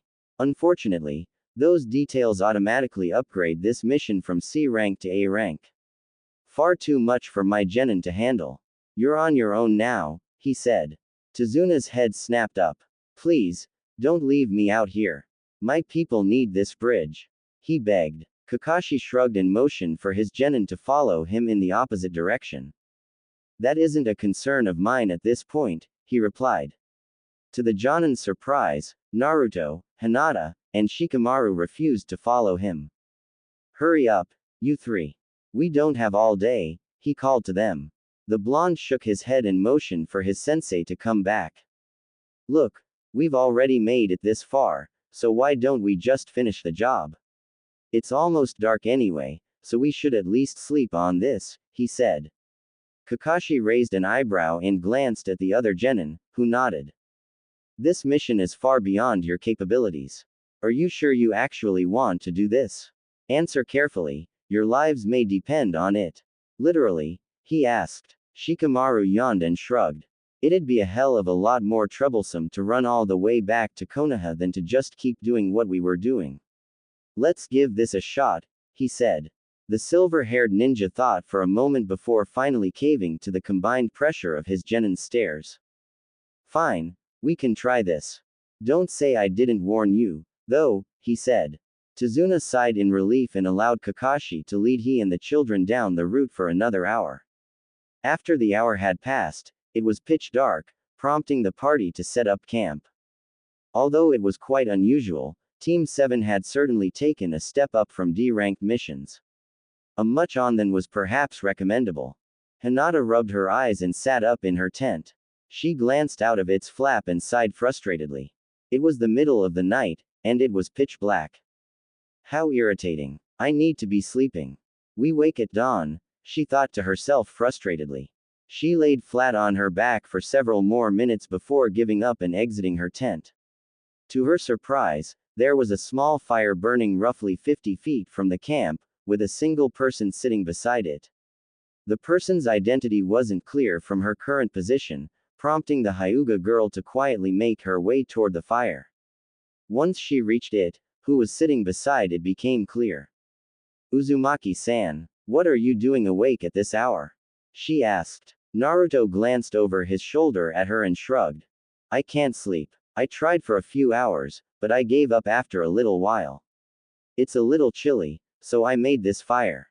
If the light woke you up, I'm sorry, he said. Hinata nodded and sat down across from him on the other side of the dim fire. Is there any particular reason you're having trouble sleeping? She asked curiously. The excitable genin sighed and leaned his head back. Just thinking about a lot of things. Mostly things to do with this mission. Something Kakashi-sensei said really stuck with me, he said. Hinata raised an eyebrow. And what would that be? She asked. Naruto pulled out a kunai and studied it for a moment before sticking it into the ground beside himself. That this mission could cost us our lives. The idea that I could die within a few days is strange. Strange because it's not entirely unwelcome, I guess, he admitted. The Hyuga heiress frowned. What do you mean? Why would you not be fearful of your own death? She asked skeptically. The blonde shrugged. I'm not quite as lazy as Shikamaru is, but I'm still decently lazy about certain things. One of those things is responsibilities. Having things expected of me is stressful. It's a completely new feeling. I've never been expected to succeed or anything close to it before. Kicking the bucket now would mean that I wouldn't have to deal with those expectations, he said. The Hyuga girl chuckled to herself. I suppose being the village pariah may have a benefit or two. You've never really had to contend with things such as curfews or family standards. It must be a soothing reality to live in, she said. Naruto shook his head. We come from two different places, Hinata. To me, having a standard to live up to sounds like an awesome motivator, and having a curfew would be a really sweet thing. It would make me feel like somebody cared where I went and when, he said. And to me, having neither of those things sounds like a heavenly relief of stress. I suppose you're right. Perspective affects the attractiveness of certain lifestyles, she said, finishing the blonde's point. What are your thoughts about the idea of dying out here? Naruto asked. Hinata thought for a moment before answering the sensitive question. I would much rather survive. I have a clan to lead. I'm not the head yet, but I will be once I turn 18. I would rather not leave my clan's line splintered. Beyond your dislike of having responsibility forced upon you, what do you think of the prospect of dying on this mission? She said. The blonde laughed a bit, his voice suddenly a bit more melancholy. I would rather die out here than in my own apartment. Or out in the street for that matter. I want my death to mean something, you know. He said. Hinata furrowed her eyebrows. You speak as though such a death is likely, she said, her voicing containing the subtlest hint of concern. The blonde glanced up from the fire and looked her in the eyes. You really haven't pieced it together, have you? The villagers do a whole lot more than just glare at me, Hinata, he said bluntly. The Hyuga heiress felt her stomach churn at what he was suggesting. There have been attempts on your life, Uzumaki-san. When? She asked. Naruto nodded and pulled his kunai out of the ground. Yup. They take a swing at it once every few months. Usually in October. They haven't succeeded yet, obviously, but who knows? Maybe they'll catch me off guard one of these times, he said. Hinata stared at the genin wide-eyed. How can you speak of such things so easily? Does your own life really mean that little to you? She asked quietly. The blonde gave her a pained smile. When you've been told that you're a wretch your whole life, that you aren't worth anybody's time, you start to believe it after a little while. I've found ways to keep myself motivated, but that motivation slips every once in a while. And when it does, I end up in a dark place, he said honestly, his hands trembling slightly from both exhaustion and emotion. The Hyuga girl felt a wave of guilt wash over her as she recalled her words to Naruto on the Hokage building roof. She studied her teammate, who was clearly doing his best to stay calm, for several moments before broaching an incredibly risky topic. Have you ever become suicidal, Uzumaki-san? She asked carefully. The genin tensed at the question, but quickly relaxed. Only once, and I promised myself never let myself fall that far again. Suicide is giving up, and I hate giving up more than just about anything, he said firmly. Hinata nodded. To her own surprise, she found that his words brought her a degree of relief. She then stood up from her spot by the fire and began making her way back toward her tent. Thank you for the talk, Uzumaki-san. I am now sufficiently tired enough to sleep, she said gratefully as she opened the flap of her tent. Before she could fully enter, Naruto spoke once more. Night, Hinata, he called quietly. The Hyuga girl remained silent for several moments before smiling to herself and slipping inside her tent. Good night, Uzumaki-san. Naruto yawned as he and the rest of his team trekked on towards an oncoming body of water. They had awoken at the crack of dawn to continue their journey to the land of waves, and they were nearly there. The body of water they were about to cross represented the natural border between nations. There should be a boat up ahead. It'll be a tight fit, but we should be able to make it in one trip, Tazuna said as they reached the beach. As the old man had predicted, there was a transfer boat awaiting them at the bank. The party made their way to the boat and piled in. Tazuna had also been right when he had said that it would be a tight fit, as there was little, if any, space. This sucks, Naruto complained as he and Hinata were crushed into a corner. Shikamaru wasn't faring much better, as he was more or less stuck underneath Kakashi. As they crossed the water, the boat rocked and swayed, causing each ninja to readjust the distribution of their weight in order to prevent the boat from tipping. During one particularly extreme shift, Hinata's face was slammed into Naruto's, causing her forehead to hit his cheekbone. Ow! Naruto groaned as the Hyuga girl fought against gravity to prevent herself from falling on the blonde completely. After several tense moments, the boat re-steadied itself, allowing Hinata to scoot several inches away from Naruto. I didn't mean to headbutt you. I'm sorry, she apologized. The blonde raised an eyebrow and shook his head.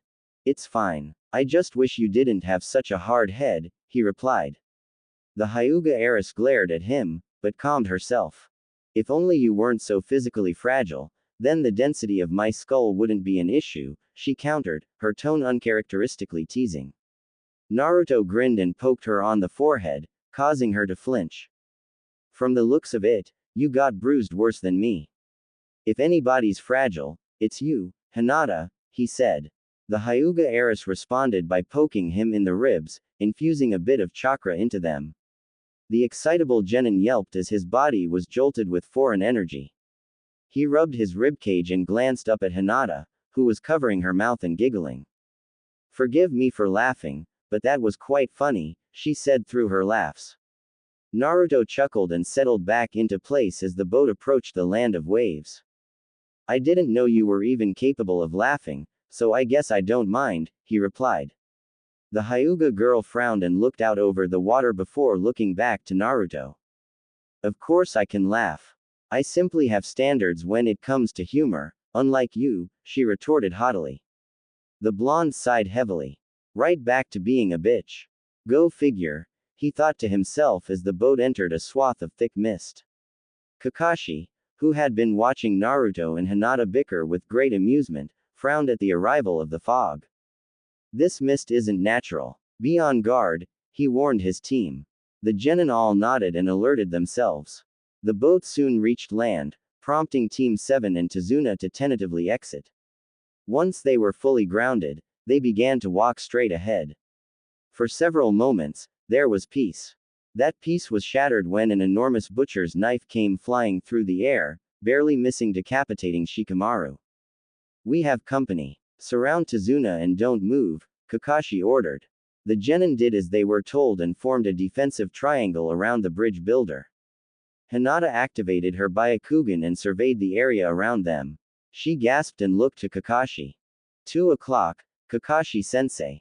She yelled. The jonin immediately jumped straight up, barely avoiding bisection by the same large knife that had flown past them moments beforehand.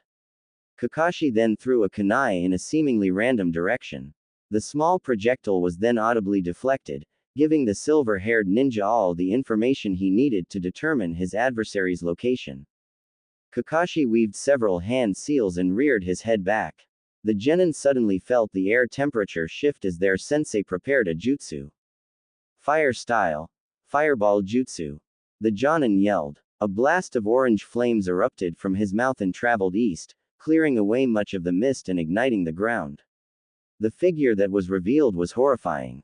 It was a man, and he was nothing short of appalling.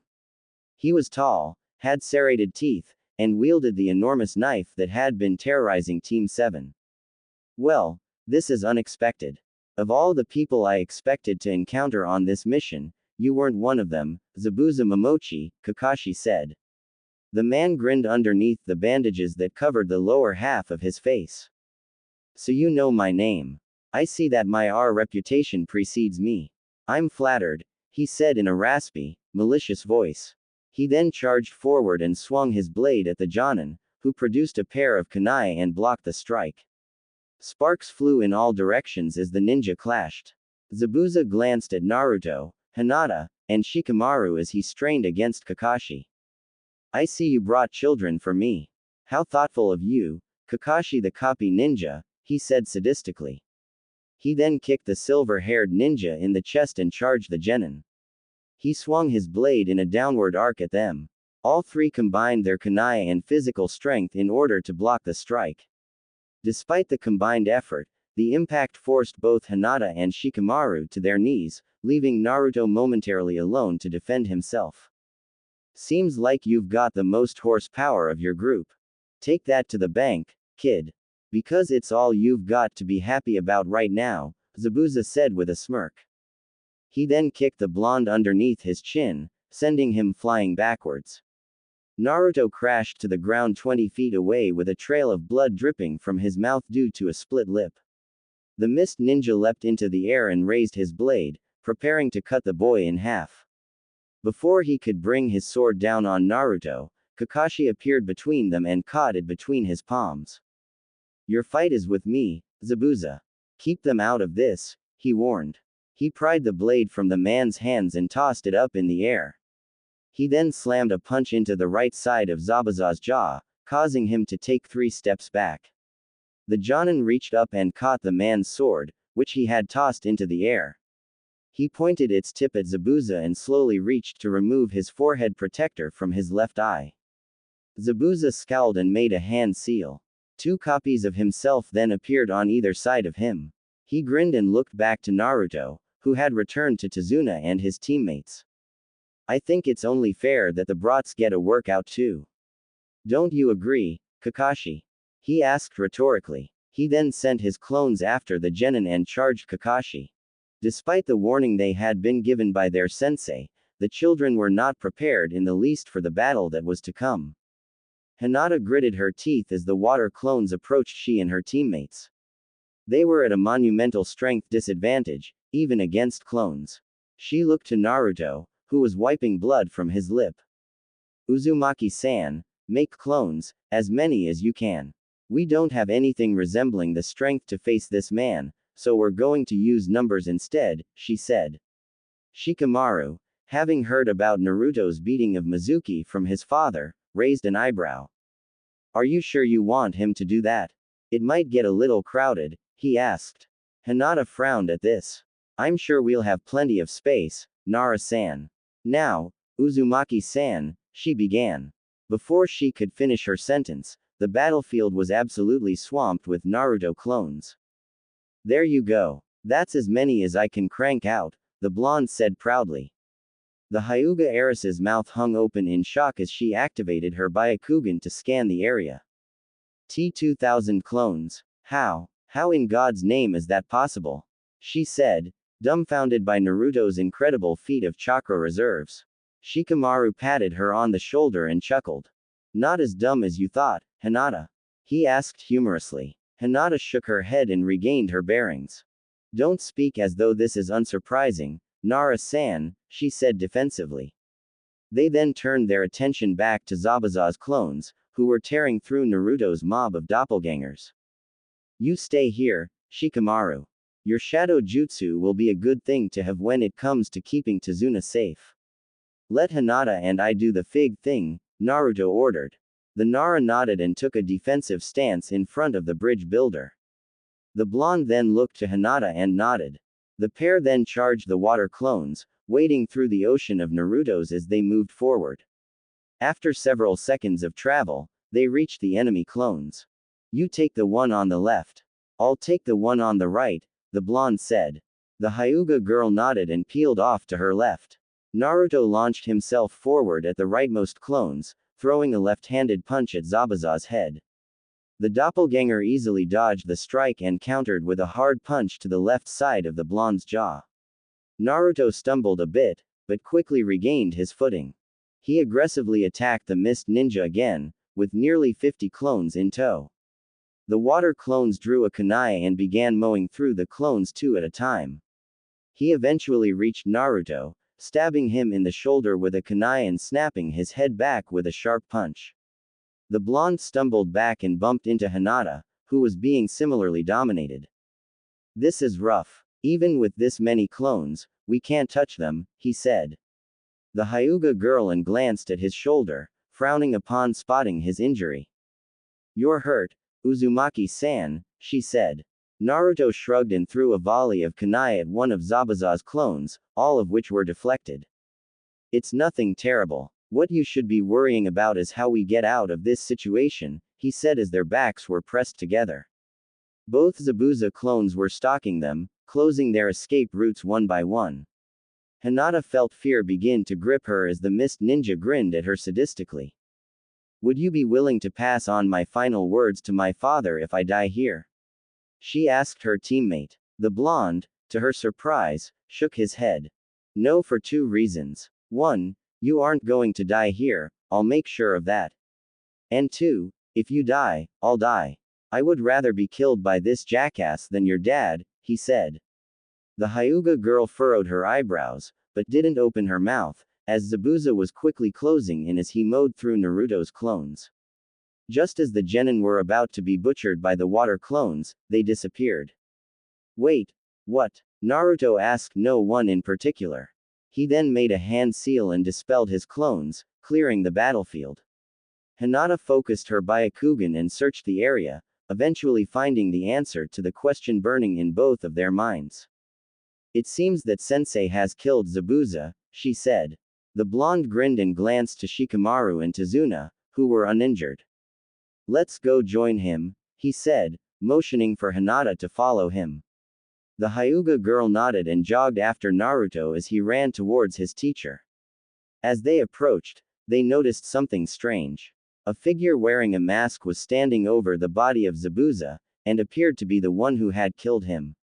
Kakashi, who was also standing near the body, glanced over his shoulder and spotted his approaching students. Yo, looks like you're both in one piece. That's good, he said as they made their way to him. Naruto gestured to the masked ninja. Who's that? He asked skeptically. The mysterious ninja bowed respectfully and removed a needle from Zabuza's neck. I cannot disclose that information. I can tell you this. I'm a hunter ninja, and I have been tracking Zabuza Momochi for several days. Thank you all for keeping him occupied for long enough for me to arrive and finish my job, the ninja said.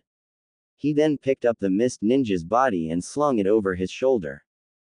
Good day, he said politely before vanishing in a puff of smoke. Kakashi then looked to his students and smiled.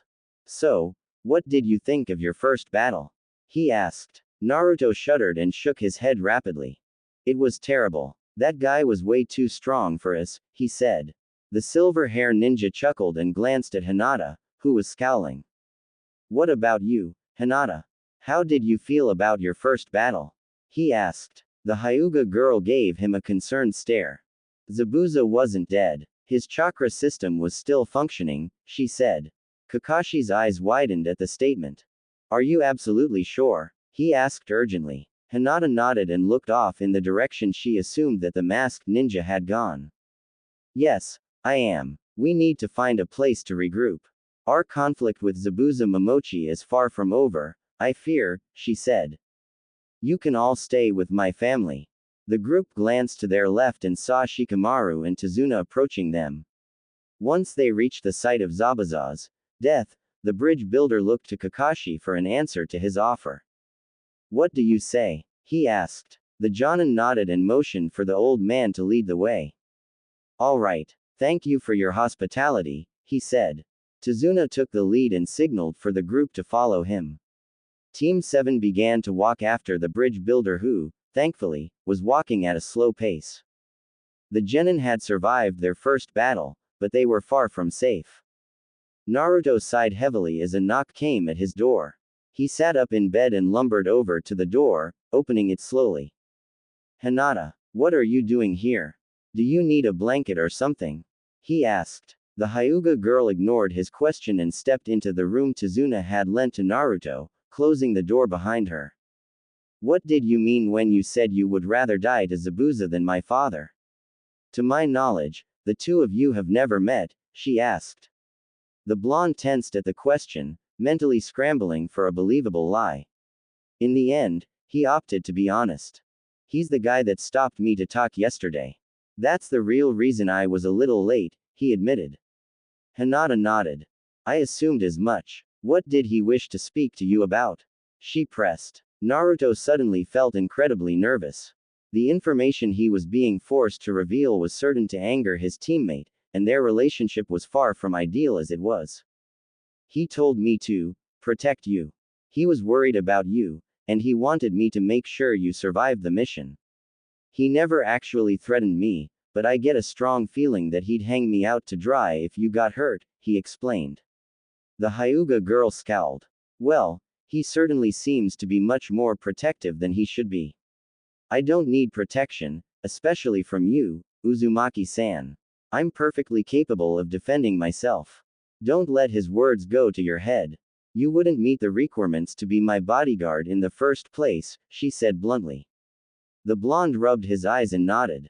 I know. I suck, and you're better than me. Got anything else to say? If not, leave me alone and let me sleep, he replied. Hinata glared at him for a moment before shaking her head and turning to leave. Sleep well, Uzumaki-san. You'll need to be fresh tomorrow, she said as she opened the door to exit. Before she could, Naruto called out to her. Every once in a while, you should think about how good you've really got it. You may not appreciate your dad being protective, but at least he cares. You may not like me or Shikamaru, but at least we care. I do, at least.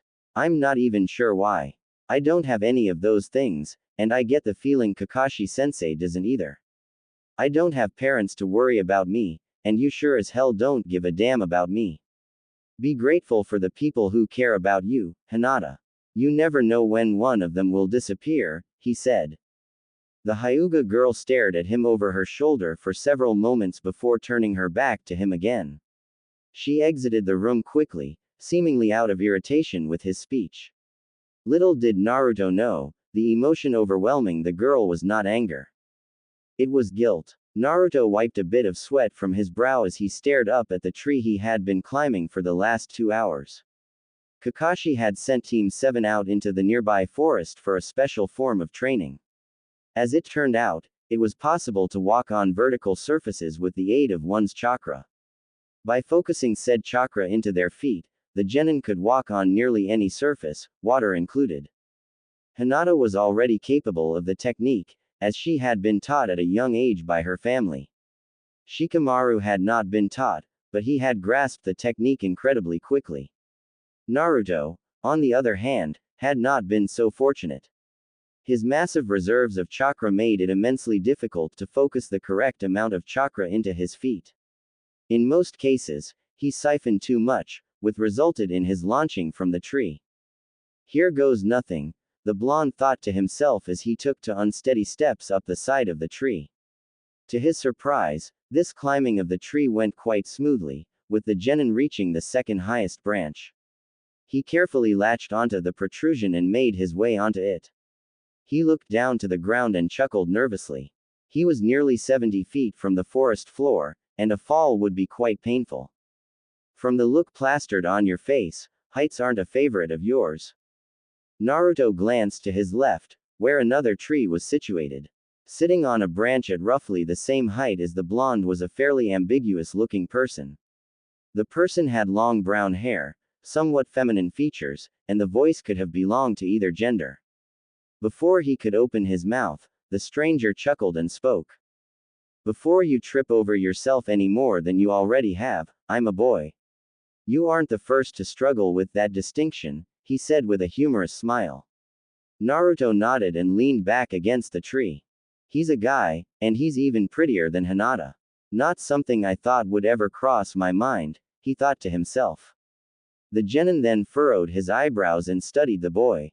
How are you up here, exactly? Are you a ninja too? He asked skeptically. The feminine boy shook his head and tapped on the tree. Nope. I'm just extremely good at climbing these. It's a hobby of mine. My name is Haku. By the way, he said.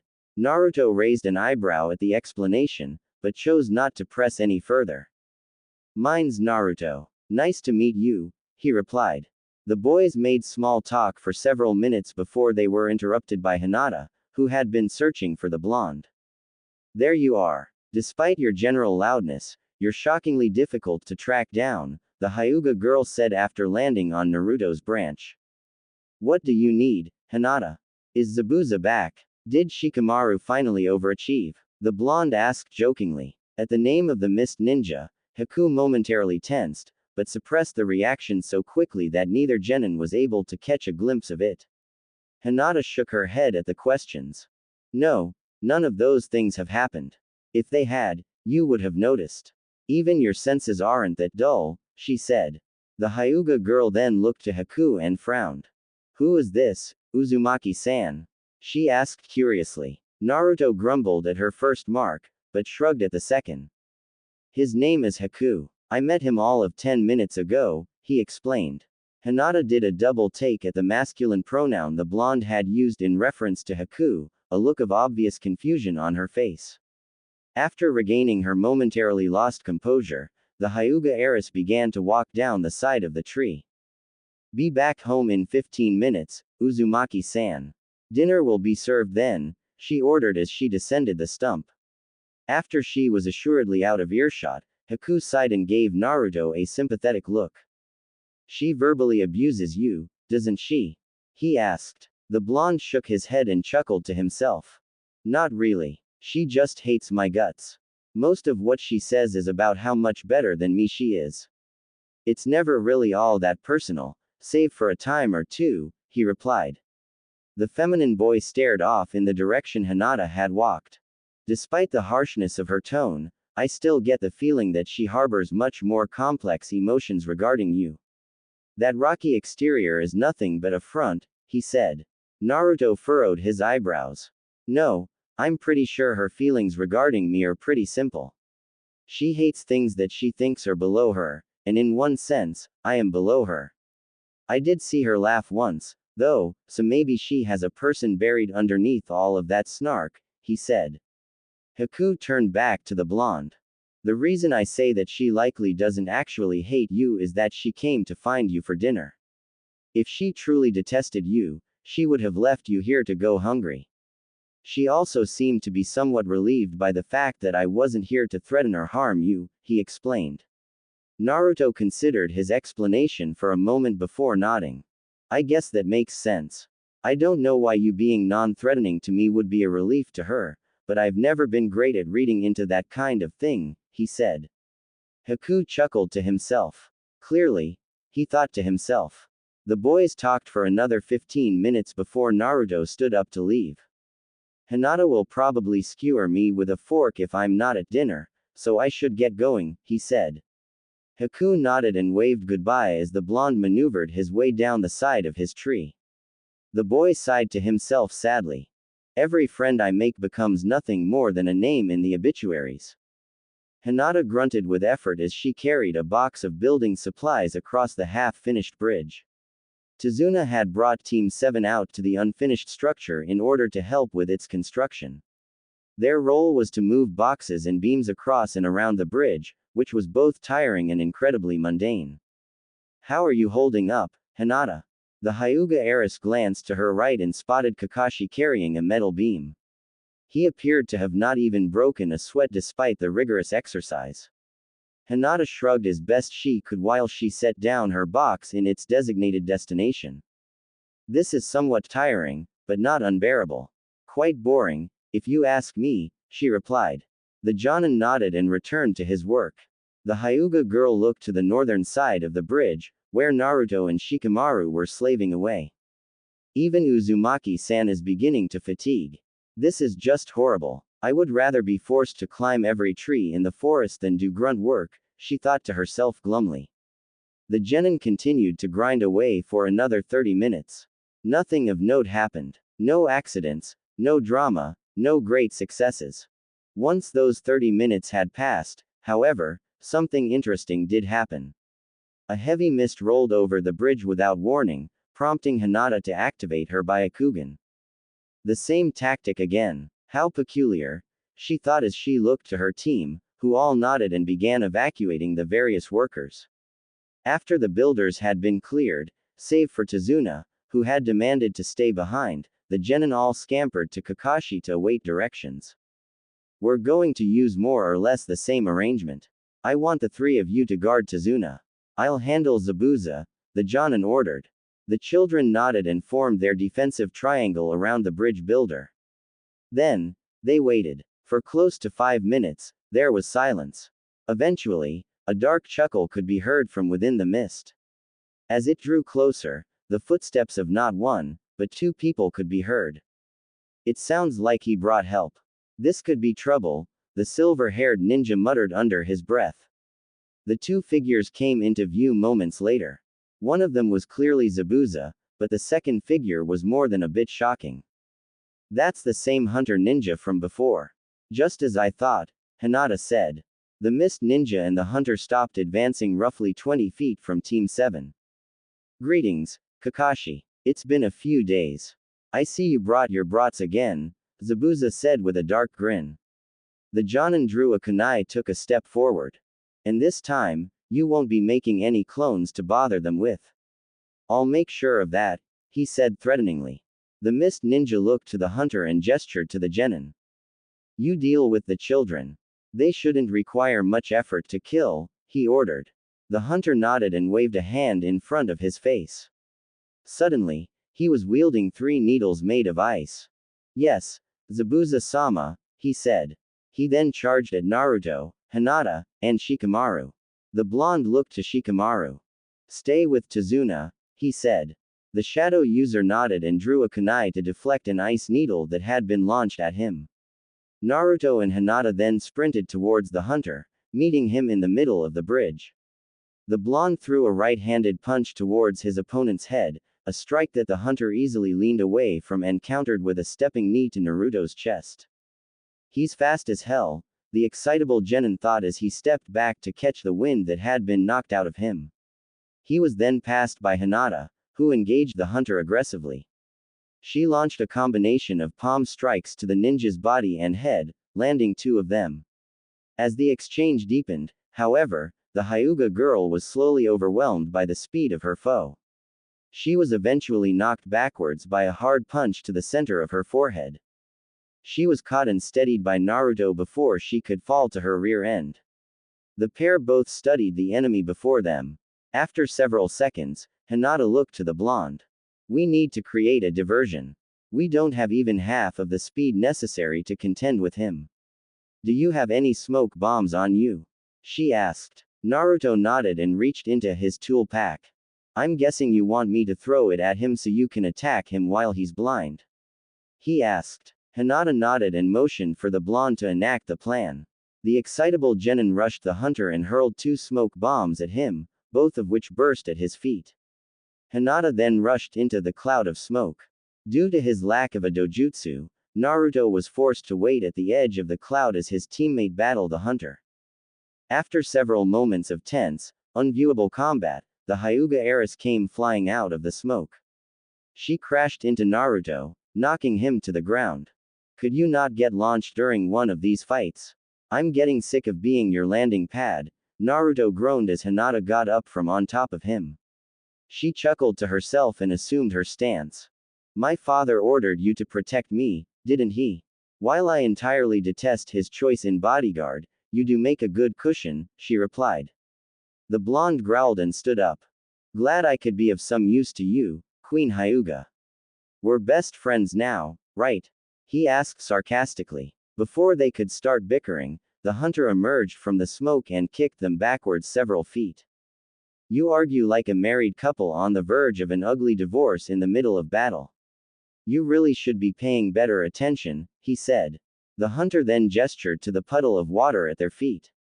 Why do you think Zabuza-sama used the mist again? He knows as well as you do that the same tactic would never work twice. He used it to me, he said. The pair both flinched as the water supercooled and froze. It then rose from the ground and swirled around them for several moments.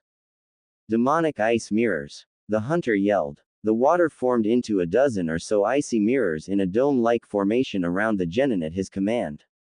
The hunter then sunk into one of them, much to the confusion of Naruto and Hinata.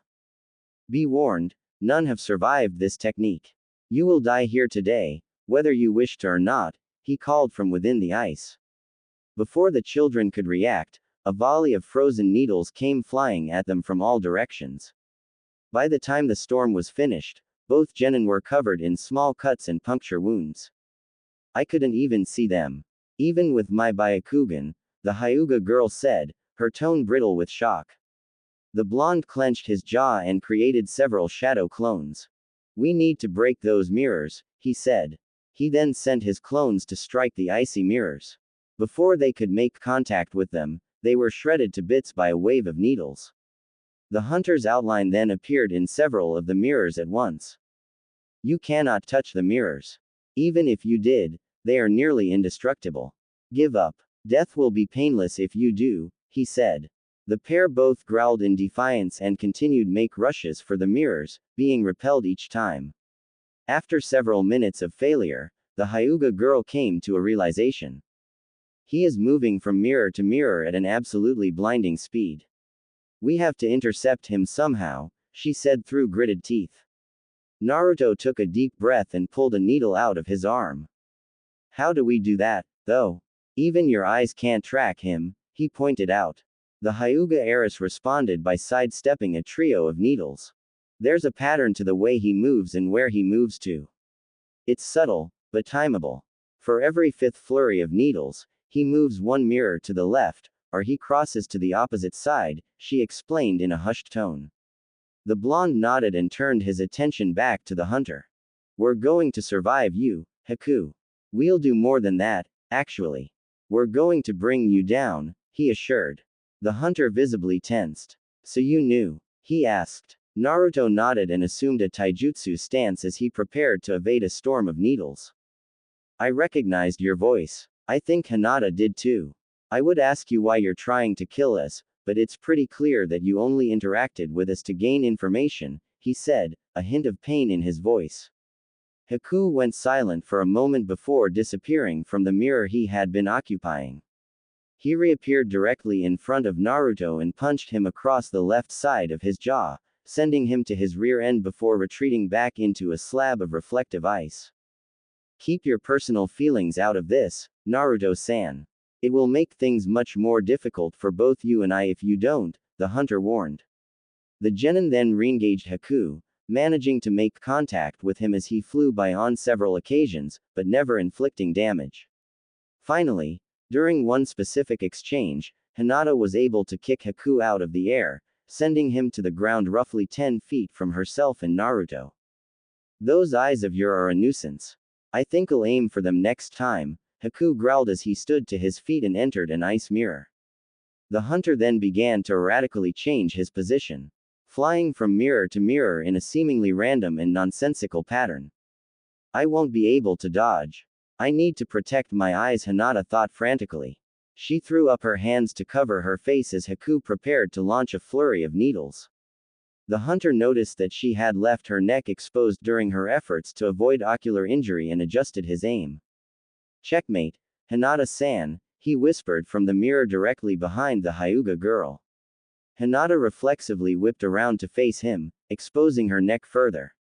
Haku then launched an absolute maelstrom of needles in her direction.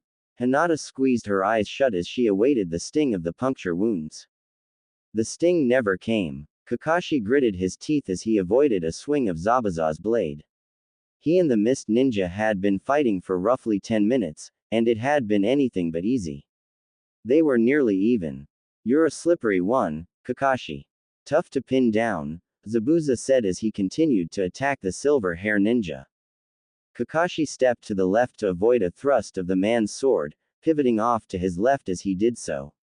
The Jonin then slammed a left-handed punch into the right side of Zabuza's jaw, spinning his head around and causing him to stumble back.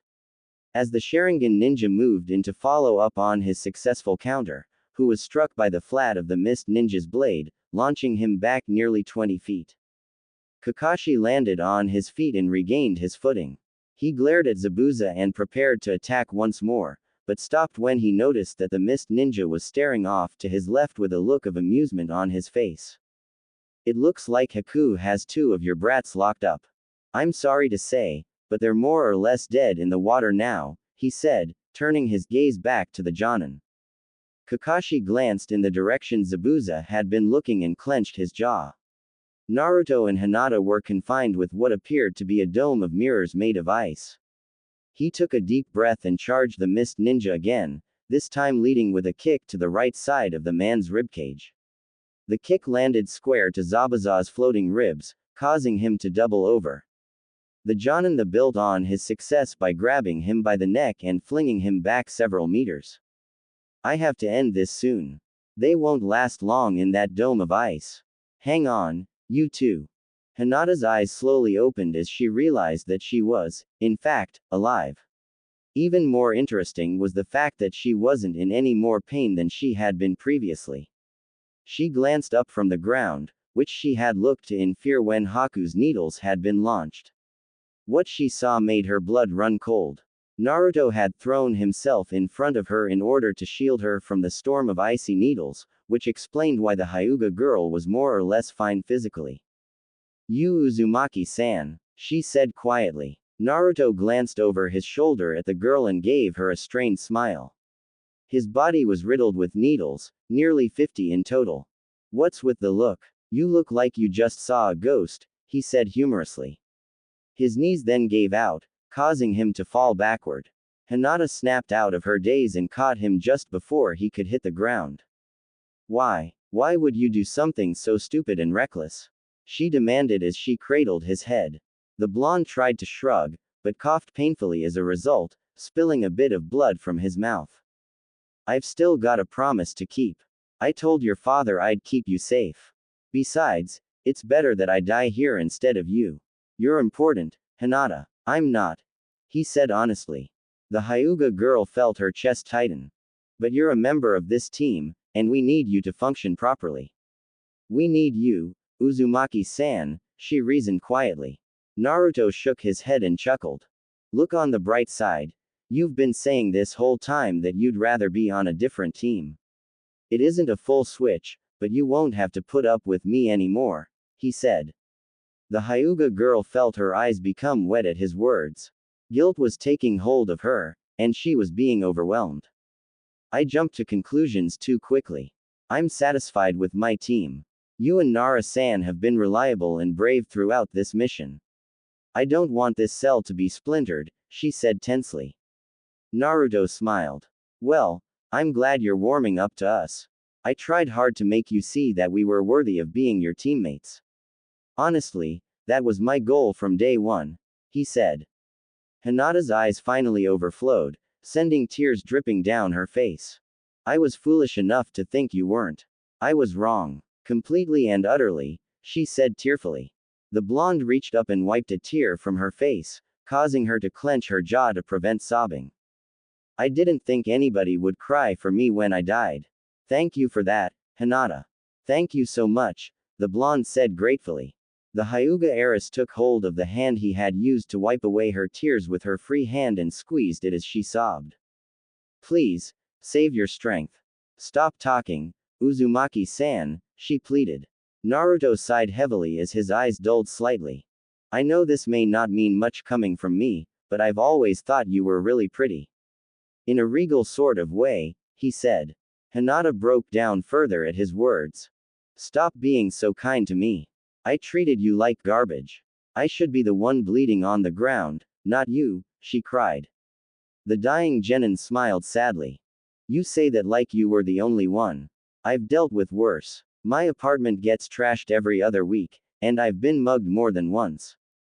You're so much better than those people. Don't be so hard on yourself," he said reassuringly. The Hyuga girl gathered enough composure to ask one simple question that had been burning in her mind. "Why? What did you do to deserve such persecution?" she asked shakily. Naruto used the last of his strength to lift up his shirt, revealing the seal Hinata had seen with her Byakugan. "Because I'm a monster," he said simply. The light then left his eyes completely, prompting his body to go limp in Hinata's arms. The Hyuga heiress shook him gently in a desperate, feeble attempt to wake him. "Uzumaki-san, stay with me please. Tell me what you meant by what you just said," she begged quietly. When he didn't respond, she shook him harder. "Wake up, Uzumaki-san. Please, don't go to sleep. Damn it, answer me when I'm talking to you," she sobbed. Instead of shaking him again, she hugged his body tightly and buried her face in the crook of his neck. "Who do you think you are? Just as I was starting to care about you, you die and leave me alone again. Why? Don't my feelings mean anything to you?" she demanded through sobs. She then pulled her head from his neck and gazed at his tranquil, lifeless face. Hinata then planted a soft kiss on his forehead and pulled his head into her chest. "Naruto," she whimpered, her tear ducts exhausted and her throat raw from the weeping. She gently laid his body down and silently paid her respects before turning to face the mirrors, where Haku had watched the scene from. "Come out, Haku-san. Your fight is with me now."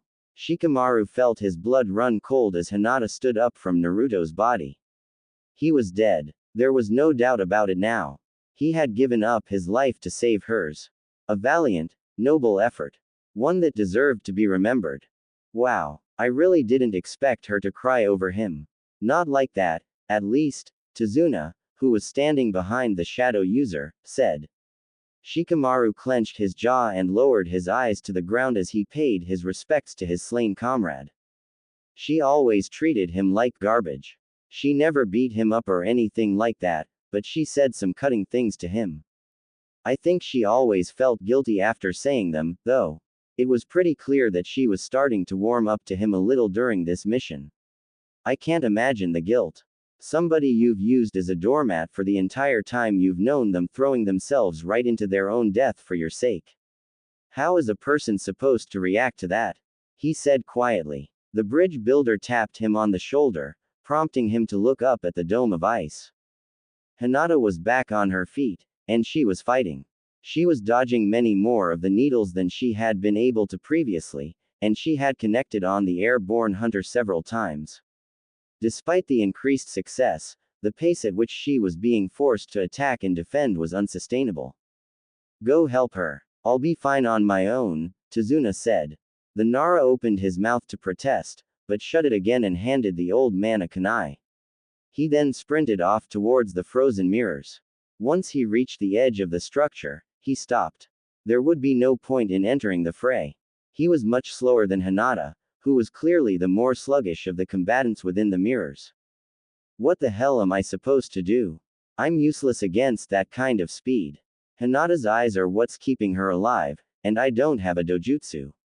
I'll be torn to ribbons if I go inside, he thought frantically. Just as panic began to settle in, Shikamaru noticed something. Every time Haku flew across the space within the dome, his shadow became visible for a split second. It was barely detectable, but it was definitely there. I can work with that, the shadow user thought to himself. He then made the hand seal for his shadow possession jutsu. His timing would need to be perfect. He would likely only 1 or 2 chances before the hunter caught on to his tactic. Shikamaru focused his vision and waited for Haku to come flying out of his mirrors. Once he did, the lazy genin launched his shadow into the dome of mirrors, missing the hunter's shadow by inches.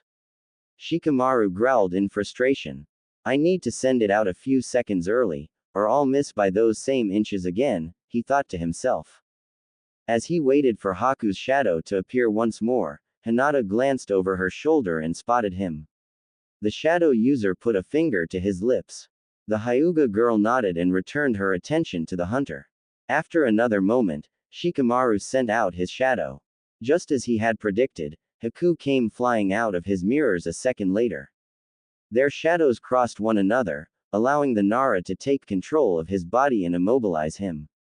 The hunter crashed to the ground, paralyzed by the lazy genin's jutsu. Hinata immediately rushed forward and struck Haku with a flurry of palm strikes. The hunter was launched backwards into one of his mirrors. Despite the impact, the frozen slab did not crack or move. Haku growled and forced his way to his feet, resisting and overpowering Shikamaru's shadow possession all the while. I can't hold him, Hinata. Hit him again. The Nara yelled. The Hyuga heiress charged forward to continue her assault, but was forced back by a flurry of needles thrown her way by the hunter. Haku then broke free of Shikamaru's control entirely, sinking back into his mirrors once more. An absolute maelstrom of needles then came flying at Hinata from all directions, seemingly sealing her fate. Before the icy spears could make contact, they all melted away. What? How? Hinata stuttered as the needles melted into a large puddle of water at her feet. A powerful, burning wind then came rushing into her back, causing her to stumble forward. She glanced over her shoulder and gasped. The superheated wind was coming from Naruto, who was rising to his feet slowly. The Hyuga girl covered her mouth with her left hand as the previously lifeless genin stood up straight. The needles protruding from his body had melted away, leaving a multitude of small holes on his jacket. His eyes were glowing a blood-red color and his pupils were slits. He slowly made his way past Hinata, stopping once he was between she and Haku. He glanced down at the terrified heiress, who had fallen to her rear end out of shock, and stared at her for several moments before returning his attention to the hunter. You're going to die here, Haku. Kakashi flinched as a wave of extreme heat came rushing through the battlefield. It had come from the dome of frozen mirrors. He glanced to his left to better identify the cause of the whirlwind. What he saw was disturbing, to say the least. Naruto was back on his feet, and he appeared to be glowing with a red substance that resembled chakra. His seal broke. Not good, the Jonin thought to himself nervously. He then looked to Zabuza, who was also confounded by the shocking turn of events. Your partner is going to die. He's awakened something he has no way to deal with, he said.